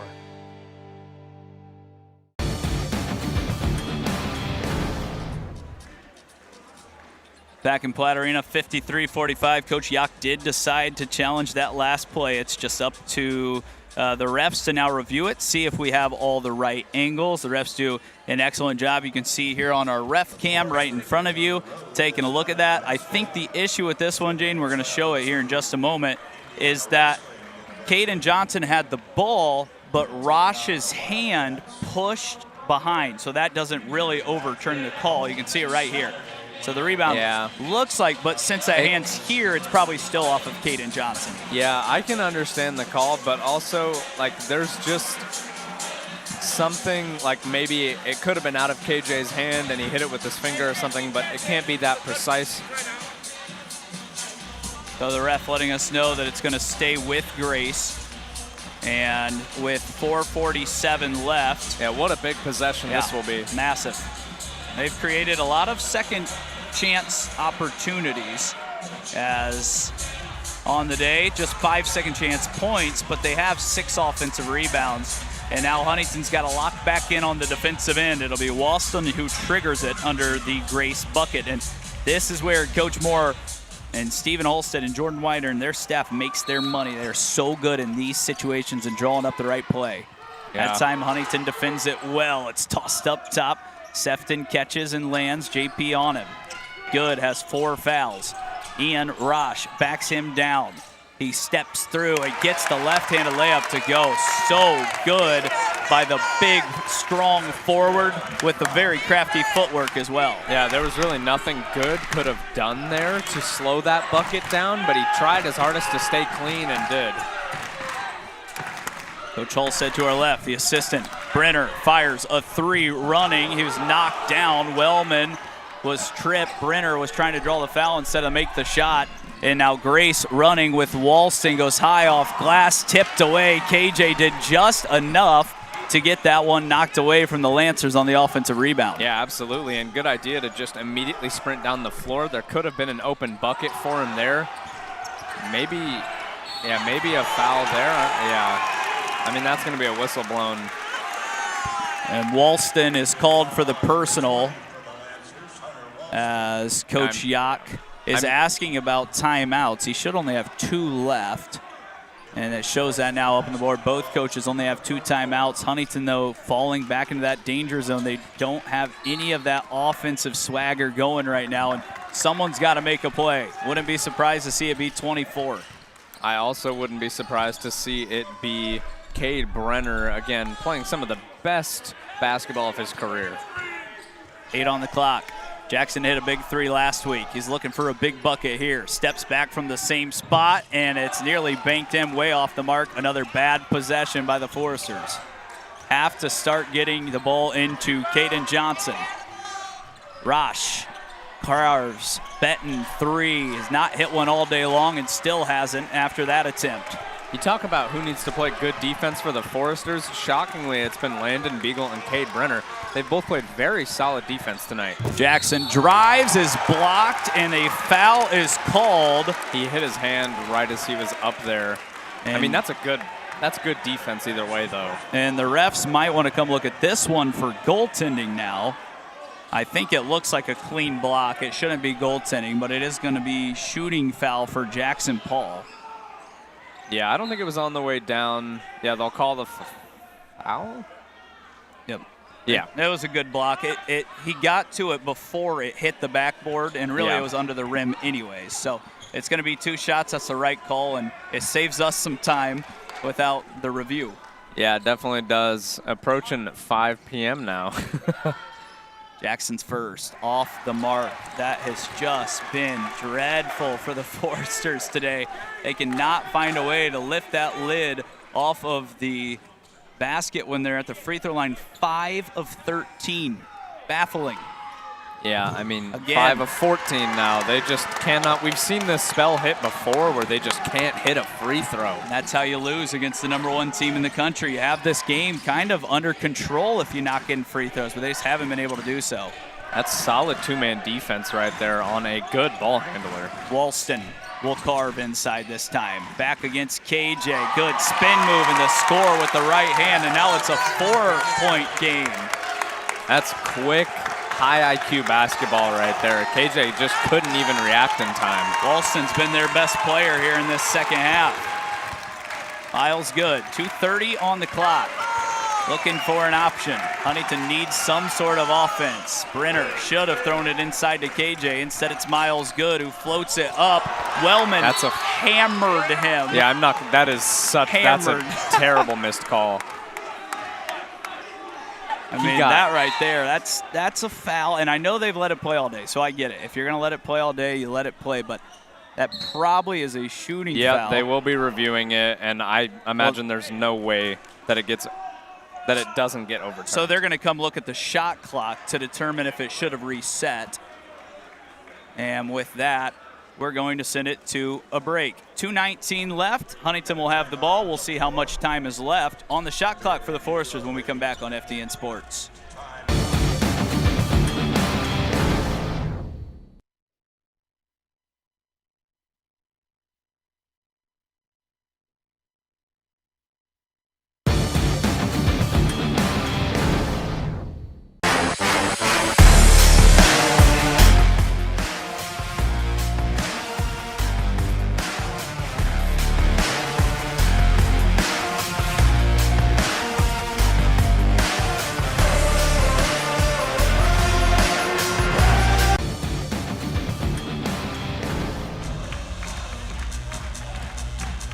Back in Platt Arena, it will be Huntington's basketball. They reset the shot clock to 20. They're saying Grace had possession. There's the foul that should have been called with Good shooting it. They're saying that was possession. I'm not entirely sure about that one because Sefton never really had possession. He's going out of bounds. So Huntington, I guess, will benefit from it and be able to burn this under 2 minutes left in the game. Yeah, still up by 4, but they're not playing winning basketball. They need to lock in, as it were. Good. Late shot clock. Miles steps back from the left wing. It's way short. And again, no shots around the rim for HU in the last couple of minutes. They're not getting it to the best player on the court, and that's how it's going to beat them. And that's what Grace does. They're right back in this game, 53-51. Huntington's got to get this ball into Caden Johnson. He still has the size mismatch. Beagle and Brenner, a foul is called. And it's not shooting yet. It is the 5th on Grace. There's 5 on Huntington, so just a couple fouls away for both sides from being in the 1-and-1. This is where, Jaden, you go back, you look at the free throws after the game. If Huntington loses, that is why. Yeah, I mean, 9 missed points from free throws is just unacceptable unless you have like 50 free throws. Caden finally gets it in his hands. Nearly dribbles it off of his own leg, kicks it back. Jackson Paul steps through with the drive, had it tipped away, and now Grace can tie or take the lead. Rosh trying to go coast to coast, and he does and scores, and now Huntington's in trouble as they've blown it here, and it's tie ball game with just over a minute left, and Coach Yacht needs a timeout. It'll be a 30-second timeout. We'll keep it right here as this Grace defense has turned up the heat on this Forester offense. I mean, one of the biggest possessions of NAIA basketball in the entire country, let alone today, and it's just poked away from Jackson Paul. It was a good call. They played 20 seconds of really good basketball, and then they just got it picked away. Oh, it is 53-53, a minute 09 left in Platt Arena. Huntington has struggled to find any sort of scoring down the stretch here.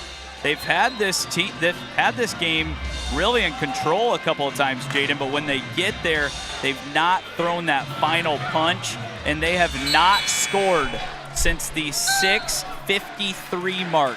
5 minutes and 40-plus seconds of no points for HU. Yeah, and I mean, again, that's not winning basketball. They were winning the game, and they didn't play winning basketball for over 6 minutes, enough so that Grace could catch up while they're also not really playing winning basketball. Huntington has the ball, a chance to take the lead. It's 53-53, a minute left in Platt Arena. Huntington trying to knock off the undefeated #1 team in the country, the Grace Lancers. Nearly a steal. JP drives hard to the rim, can't get it to go. It's another missed opportunity. And now Sefton is pushing the pace. And a timeout is called by Coach Scott Moore. It'll be another 30-second timeout as we will go ahead and keep it right here. Jaden, this is where Grace could go quick and assure themselves the last shot of the game, but we will see what Coach Moore wants to do. I think that they're probably going to try to obviously throw something into Rosh or one of their bigs back to the basket against one of Huntington's guards, and Sefton might be where you go as well because he's just so efficient. Yeah, I mean, they've got 20 seconds, 21.7 seconds to get any sort of shot in the air and force Huntington to only have one possession.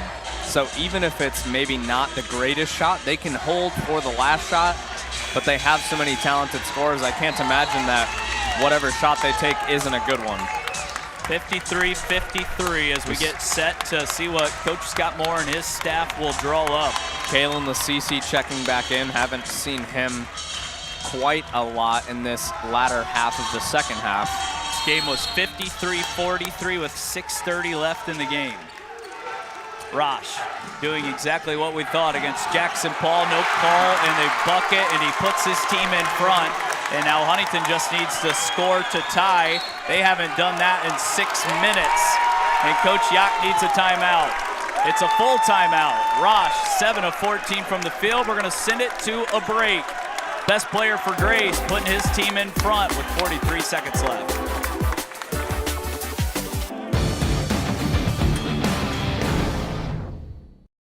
Bippa State Bank is a cornerstone of the community. Our banking building blocks were assembled in 1911 and haven't differed much since then. we still stay true to our local roots, aiming to support, uplift, and celebrate the citizens and businesses of Huntington. As proud lenders to and patrons of our local businesses, we make our community an even more prosperous place. And when you support local banking, you play an important role in Huntington's success stories. No matter what financial products you may need, your business is an invaluable opportunity for us to strengthen our relationship with Huntington, which we're fortunate enough to call home. Bippa State Bank is banking at its best. We believe in community banking.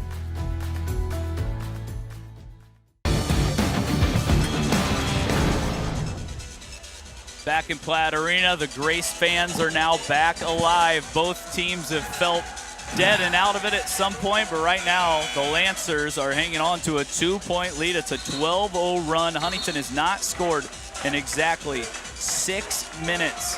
They have shot the free throws really not well at all. And you see 5 of 14 from the free throw line. Grace is 10 of 14 from the free throw line. And Grace's defense has really just amped it up and made it so tough on Huntington to get any sort of bucket, and they need one right now to just tie the game. Yeah, I mean, Gage Sefton, one of the premier defenders in the country. He's a great player, and he has put the clamps on Jackson Paul.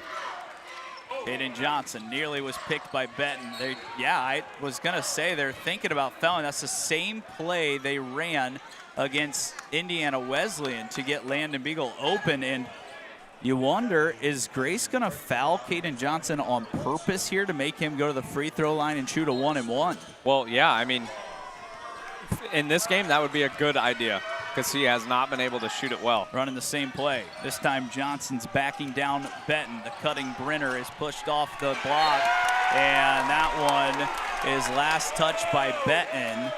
And this does have to be challenged. Here's a look at it. And it looks like Coach Moore will hold on to that challenge. He's only got 1 timeout left. Huntington's got 9 to operate. Inside, Johnson catches and jams and ties it, but Grace can hold for the last shot.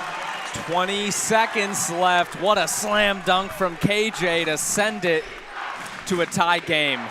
And now Scott Moore is going to call a timeout with 11.3 seconds left. And you can only imagine that Grace is going to go to that same well in Ian Rosh. Waiting to see if it's a full or 30. It's going to be a full, but we're going to keep it right here. The stage is set. We talked about how good these games are, 74 and 74 all time. Caden Johnson having the best performance by a Forrester and tying it with a dunk. But now you have to find a way to stop one of the most efficient offenses in the country. Huntington's done a good job of that today, but Grace has kind of found their rhythm over the last 6 minutes. Yeah, I mean, KJ breaking the spell of a very, very long time, 6.5, 7 minutes without scoring, and he finally gets a bucket. And now they just have to stop one of the best teams in the country. So, you know, easy stuff for the Foresters. 11.3, Grace will not have a timeout. As you see the fans taking it all in. This actually isn't the last game in Platt Arena today. Park Heritage High School and Ben Davis High School will be playing after this. We will not be covering that, but it will be happening. Trey Shelsky, who plays for Park Heritage, will be in that one, and he's going to be coming to Huntington next year. Yeah, I mean, I guess it's a good idea to get some extra reps in the court that he will be playing in. Listen, I've got butterflies in my stomach right now, Preston. 55-55. It'll be Hunter Walston triggering the play. Cade Brenner on the ball. Gage Sefton against Lassisi, and now Ian Rosh. Same play they ran to tie it earlier. Rosh falls and shoots and misses. Beagle clears. He will launch for the win from more than half court. And we are going to head into overtime. 148 meetings, 74-74 all time, and 40 minutes wasn't enough for number 149. We're sending it to a break. 5 more minutes of Grace Huntington on FDN Sports.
now we're back in Platt Arena, and it's 55-55. Here's the replay of the final shot by Ian Rosh, attempting the game winner over Jackson Paul.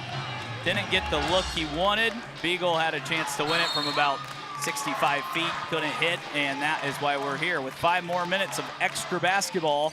Gavin Benton and KJ fighting in the middle, and the Foresters will start with the ball. Yeah, and the third tip-off of the night in Platt Arena, so not what anyone was expecting. An undefeated team comes to overtime with a 16-5 team. Miles made the perfect play and then left it short. He just has not been able to find that rhythm offensively today. 9 points. There's been times he's had opportunities to hit a big shot. There was another one, couldn't get it to drop. Yeah, I mean, 2 for 12, not his game tonight. Sefton and Benton working with Walston as Hunter will get a full head of steam. He's got the smaller Brenner against him. Benton catches, KJ fouls, and Benton, who's not played well, has a big shot here and a chance for 3. Benton, I mean, as you mentioned, one of the best 6 men in the country. He gets his first bucket of the night with a crucial one. He's now 1 for 7 with 4, and he's got the opportunity to make it 5. It makes it count as he's got a 3-point play, and now it's 58-55, and Huntington, who's only scored 2 points in the last 7 minutes, has to find a way to outscore Grace down 3 with 4 minutes left on the clock.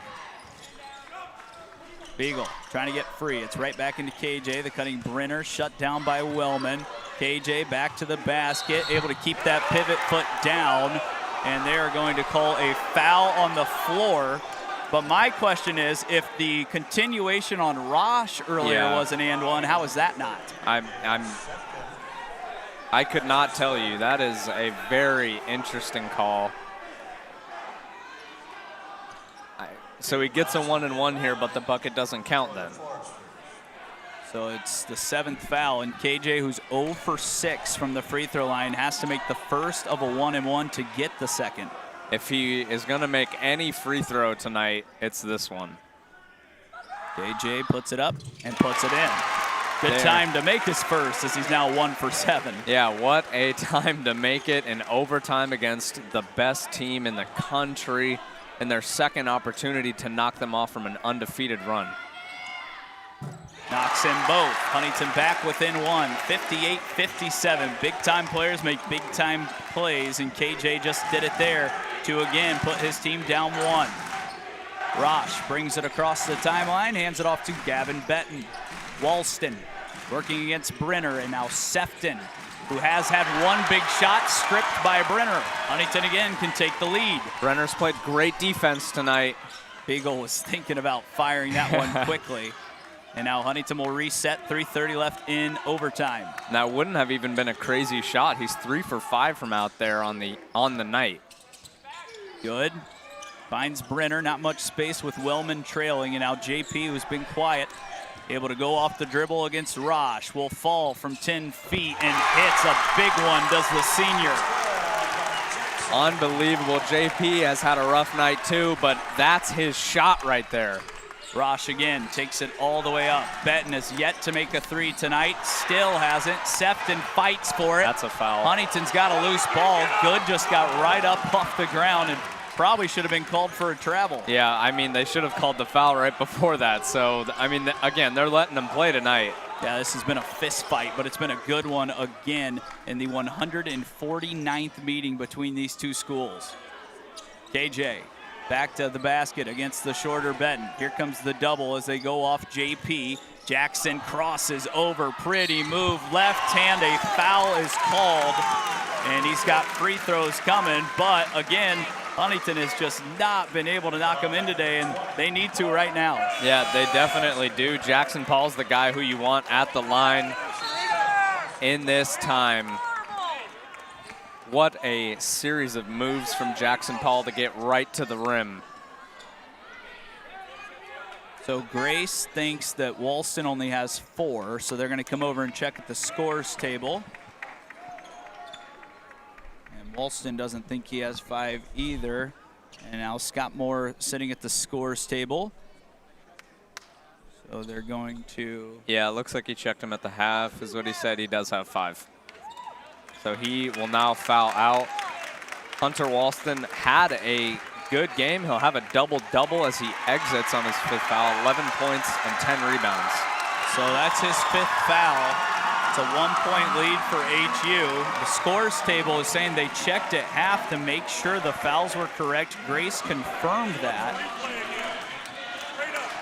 And it's 59-58, 2:27 left. Jackson Paul's going to head to the free throw line as the fans are back on their feet and seats and dancing. Scoob on the bench doing his best jive as well. Scoob is absolutely that energy man. I've got a couple classes with him, or I did last semester. He is that energy man. He will give you 100% all of the time. So Walston's out, and now Jackson Paul steps up, biggest free throws of the night, and knocks it in. He has come to life offensively here in the second half. He's just a gamer. He has played incredible defense on Ian Rosh, who still has gotten his at 15 points. But now JP trying to put the team on his back from the line, misses that one. He's only 1 of 4 from there. He's got 12 points, 7 assists, 3 rebounds. Huntington up 2. Yeah, there's only so much you can do to stop Ian Rosh, but he's tried his best. Again, tapped away. Huntington fighting for the loose ball, and it's going to belong to the Foresters as they've turned Grace over again. Yeah, Grace has gotten the unlucky hand of the whistle here in a minute. That was clearly off of the Lancers, but in terms of fouls, the fans behind us obviously very upset about some no calls. Jackson finds Beagle, a big 3 is in, and Landon just keeps knocking in big shots for the Foresters. 4 for 6 now. He has been a deadeye. Wellman to answer. That's no good. Brenner catches, holds, and slows it down. And now Huntington this time has a 5-point lead to hold on over the next 140. Beagle has been deadly from out there. What a showing from him. Miles Good with 90 seconds, operating with Caden Johnson. Good, who's not had a great game shooting it, finds KJ, who rolls. It's an open Landon Beagle again, and he keeps putting daggers into the Knights today. Throwing knives from beyond the arc. What a shooter. The Lancers, who come in undefeated 21-0, are getting beat by Landon Beagle right now, who's having one of those big moments again. Of course, we call them a knight, the knight in shining armor, the Lancers, and the sword is coming right now from 15. He's got another one pulled out, and it's a foul. As this place was ready to blow up if 15 had another triple drop. Yeah, I mean, the air was dead for one moment. Everyone was silent, waiting for that 3 to fall, because that would have been unreal. 3 in a row. This is where KJ now has to keep knocking them in. Sefton's whistle for his 4th. The lefty Caden Johnson made the last 2 to keep this game alive, and he's made 3 straight when Huntington is needed the most. They've got a 7-point lead with less than 1 minute remaining. Caden Johnson locked it in when the Foresters needed him the most. That one's off the mark, rebounded by Grace. Lancers pushing it back ahead. Sefton catches, fires, off the mark, good, rebounds. Huntington can smell it now, and they'll push out in front. Good will just slow it down as Grace is trying to foul, and that's the wrong guy to grab because Miles Good, one of the best free throw shooters on the Foresters. Yeah, 84% from the line. He is who you want at the line if you're the Foresters, up by 7 with 40 seconds left in overtime against the best team in NAIA basketball. Caden Johnson, one of those special performances again, 19 and 13, 2 assists. Miles Good, much better this time around. He had 4 points at Winona Lake. He's got 10 points, 6 rebounds, 2 assists. But Landon Beagle is the story of the night again. Dagger after dagger for the Foresters as Good makes it a 9-point game. And now, unless a miracle occurs, the Foresters for the second time in 3 years, are going to drop #1 undefeated Grace Lancers on their home court. Unbelievable. Rolling the ball to not drain some clock. Wellman fires one left side, gets it to go. Coach Moore calls a timeout as Grace is holding on. Wait to see if it's a 30 or full. It's a full. We're going to send to our final break of the night. Huntington 33 seconds away from taking down the undefeated Lancers on FDN Sports. As the owner of JJ's, I invite you to visit one of our 7 BP convenience stores. And when you do, I expect you will experience hometown excellence in the cleanest and friendliest convenience stores in your community. Please also consider visiting JJ Java for the best cup of coffee in town, or JJ's Pit Stop for a quick, no appointment necessary professional oil change. Also, if you ever need a clean and efficient environment in which to do laundry, JJ's Washroom is ready to serve you.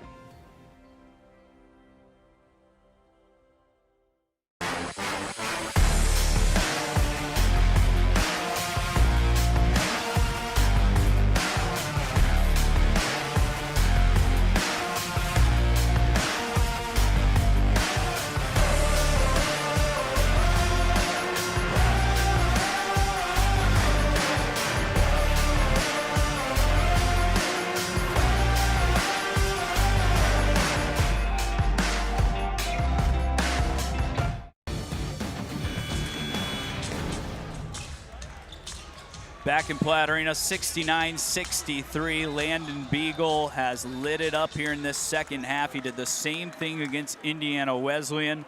He has had different roles on this team throughout the years, but the junior stepping up here today. 33.7 seconds as Ian Rosh is called for the whistle.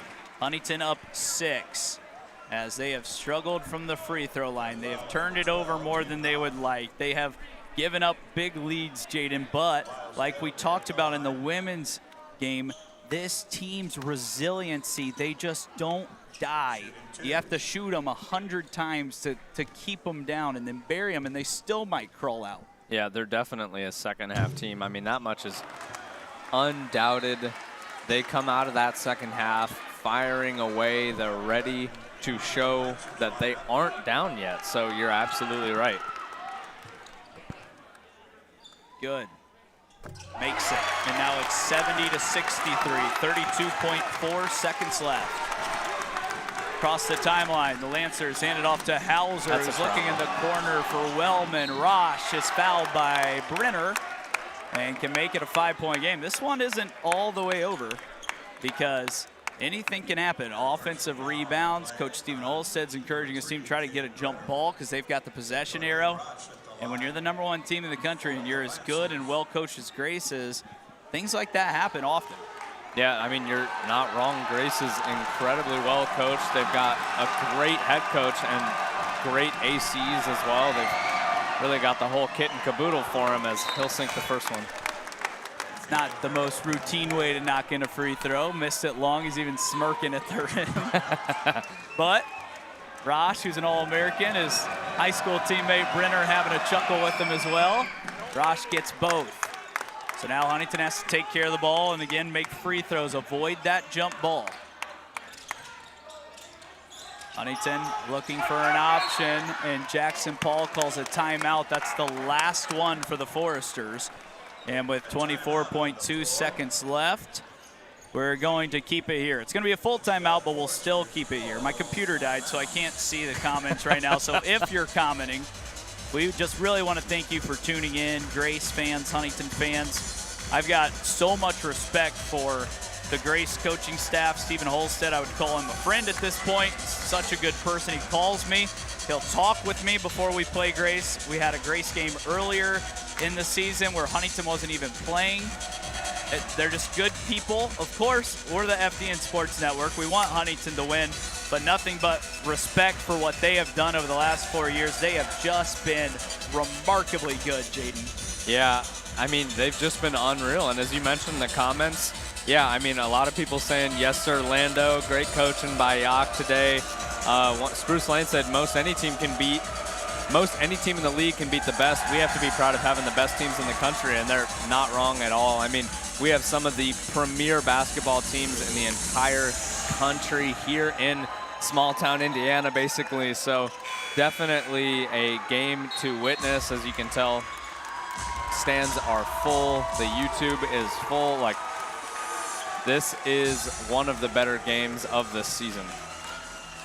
So Huntington will have to get this ball in now. They are out of timeouts, and they got to be aware of this 5-second call. The length and the defensive grit from this Grace team makes it difficult to get in, but what they can do is run out of bounds and throw it back in. That's what they're going to do. We've seen that this year. They have an open good. It's touched by Rosh and knocked out. Yeah, only 21 seconds left. It was interesting to see Good on the inbound, and of course they did pull that maneuver, as you mentioned, and they do the ref review symbol, so it looks like they're going to take another look at that. Yep, they're going to come look at the clock one more time. We'd like to invite you to add us on your TikTok pages, your FYP. We've got FDN Sports now on TikTok, so if you want to join us there, or at FDN Sports on Instagram. Our social media team does a fantastic job. Again, all students, and in charge of it all is Adam Widener, the professor. It's Preston Husband, Jaden Woods. This has just been another fun matchup. We talked about how tight this series has been, Jaden. Yeah. We've gotten all we could ask for in this one again today. Yeah, this one and the previous one. If you want to see a good half of women's basketball, watch the latter half of that game. Record-breaking. And then we come into this one where we're against the #1 team in NAIA, and we're able to at least shut them down to a partial extent, but they're only down by 5 with 21 seconds left. They don't have the ball, though, and they'll likely end up having to foul Good, one of the best free throw shooters in the country. Huntington does have to get that ball, and they're getting a stopwatch out to confirm how much time went off. This was touched. And this is actually going to make it maybe more difficult for Huntington because they can't run the baseline now. They have to stay 2 feet on the ground on somewhat of an awkward angle. This takes more of the floor away from you, inbounding it from the sideline. But Huntington is going to have some more time to burn. It's sounding like the refs might add some time, and when we get the for sure answer, we will tell you. Yeah, I believe it was around 3 seconds that they're going to add. Yeah, 3 flat seconds, the ref just said. So they'll get a little more time to burn.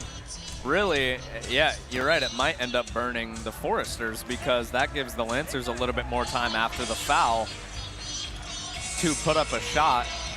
But the primary issue here is a lot of the Lancers are in severe foul trouble. So anyone who fouls, it could be their last foul of the night. Ian Rosh might have to be the guy with only 1. Good is fouled right away by Rosh. So he's heading back to the free throw line where Huntington has not been good enough today. I know that Coach Yock's going to tell us that, but you can seal the game if you just continue to get this ball in play and knock in the freebies the rest of the way. Yeah, I mean, Caden Johnson has been great tonight, but at the line, he was a bit of a liability. But he was able to lock in right when the Foresters really needed it, and so has Good. Good, frankly, had a bad game today. He's 2 for 13. He just couldn't get anything to fall, but when they need him, he's at the line, and he's going to sink them all. He's 6 for 8 from there. 72 to 65. Huntington trying to hold on. Long 3 from Wellman is short. Fought for inside. Good tipping it away. Harold keeps it alive. Jackson Paul covers it up. And a jump ball will keep it with Grace. But the most important part, a lot of time just ran off that clock. Yeah, absolutely. Just scrambling for it. Burned about 8 seconds off that clock. So that's exactly what the Foresters needed. Again, only down by 7. That's a 3-possession game, but I'm sure if anyone could do it, it would be Grace. Long throw is out of bounds. No time will go off the clock. And the ball will be right here in front of us. The Foresters will have it as it's 72-65. Huntington needs to burn just 11.6 seconds to win against #1 undefeated 21-0, the Grace Lancers. Trying to get it in. JP had Miles. Now he throws it up top. Beagle catches. He's had the shots all night. And now Huntington is just going to dribble it out. Superman has kryptonite. Grace has the Foresters.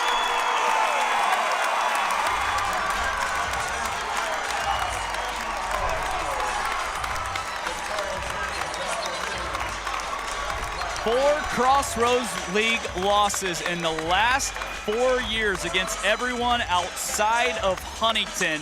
The Lancers have now lost 4 times against the Foresters in the last 4 years, 50% of their losses. A couple is #1 in the country. A couple as an undefeated team coming into Platte Arena, and Platte Arena continues to be a fortress against the Lancers, and Jared Yock with his best win as a head coach. I was going to say Jared Yock allowing himself to get hype. I'm sure nearing that end of the game, he was nothing but stone-faced waiting for that clock to finalize. 2 out of 3 years, the Foresters have knocked off undefeated Grace. The fans brought it. Jackson Paul scores his 1,000th career point. Him and Jared Yock so close, and they have just found ways time and time again to win. And now we've got Coach Yock coming this way. Man, just unbelievable. Coach, you've been here as an assistant before. You've beat the #1 team in the country. Grace has 8 total Crossroads League losses over the last 4 years.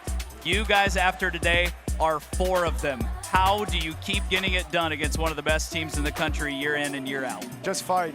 Just fight. I mean, we basically played 6 guys tonight. I thought Matt was awesome off the bench when he went in there, but we were just fighting the guys that wanted to fight and compete, and that's what we did tonight. I couldn't be more proud of them. Couldn't be more proud of my staff. That's the best offense in the country, and they had a great game plan to come out and guard them. So unbelievable effort across the board. Landon Beagle is an unsung hero. He's had some games where he's struggled. He's had games where he scored 21. He's had games where he scored 0 against Goshen. You look at what he's done, though, against some of the best teams in the country. He hit massive shots against IWU. He hit a couple of big ones against Grace and put you guys over the top. Yeah, I mean, we call him Big Shot Beagle for a reason. We know what we're going to get out of him in these big games, and super proud of him. Guy that's waited his turn, and nobody deserves it more. Final question for you. Jackson Paul, you can't say enough about him. He waited his turn as well, and now he has become a 1,000-point scorer. He did it right away, the first bucket of the game. He does everything for your team to win, and he did it again today against an undefeated Grace team. Yeah, I mean, the only word I got to say about him is winner. Jackson Paul's a winner. Nobody else I want to go to war with in that locker room more than him. He just carries these guys on his back with his leadership, with his play. Absolute dog. He's got a screw loose up in that head, and I love it, though. Coach, congrats on the best win of your career. We've already said that a few times to you this year. You keep rolling here at home. You go up to a tough IWU environment on Wednesday. Congrats for taking down the undefeated Lancers today. Thank you. Appreciate you guys. Coach Jared Yock joining us. Jaden Woods, Preston husband. A fun one. 2 times in 3 years have the Foresters now beaten the undefeated Grace Lancers, the #1 team in the country. Final thoughts from you, Jaden. Just unbelievable. Everyone played very hard, very physical, and that's what you love to see. Hard-nosed basketball. That's going to show you who the Foresters are going to be in just a little bit. They have been tough. Huntington keeps getting it done in the Crossroads League. That is their 6th ranked win of the year. Their RPI was already top 5. That's only going to help them a little bit, and now they're pushing towards maybe hosting for a 2nd straight year here in Platte Arena if they continue to stack up some wins.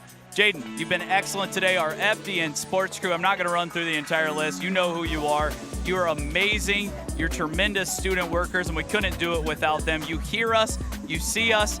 It's the faces in the back and behind the cameras that make this all possible, and what a fun win today again. And the fans brought it as well. Oh, absolutely. The stands were completely full. I am excited to see where this Forester team goes. Final score, 72-65. Grace's first blemish of the year. They're 21-1. Huntington heads to IWU for another top 10 team in the country. It's the Wildcats and Foresters at Marion, or in Marion, on Wednesday night. For the rest of the FDN Sports crew, it's Preston Husband, Jaden Woods. We'll see you next time, and go HU.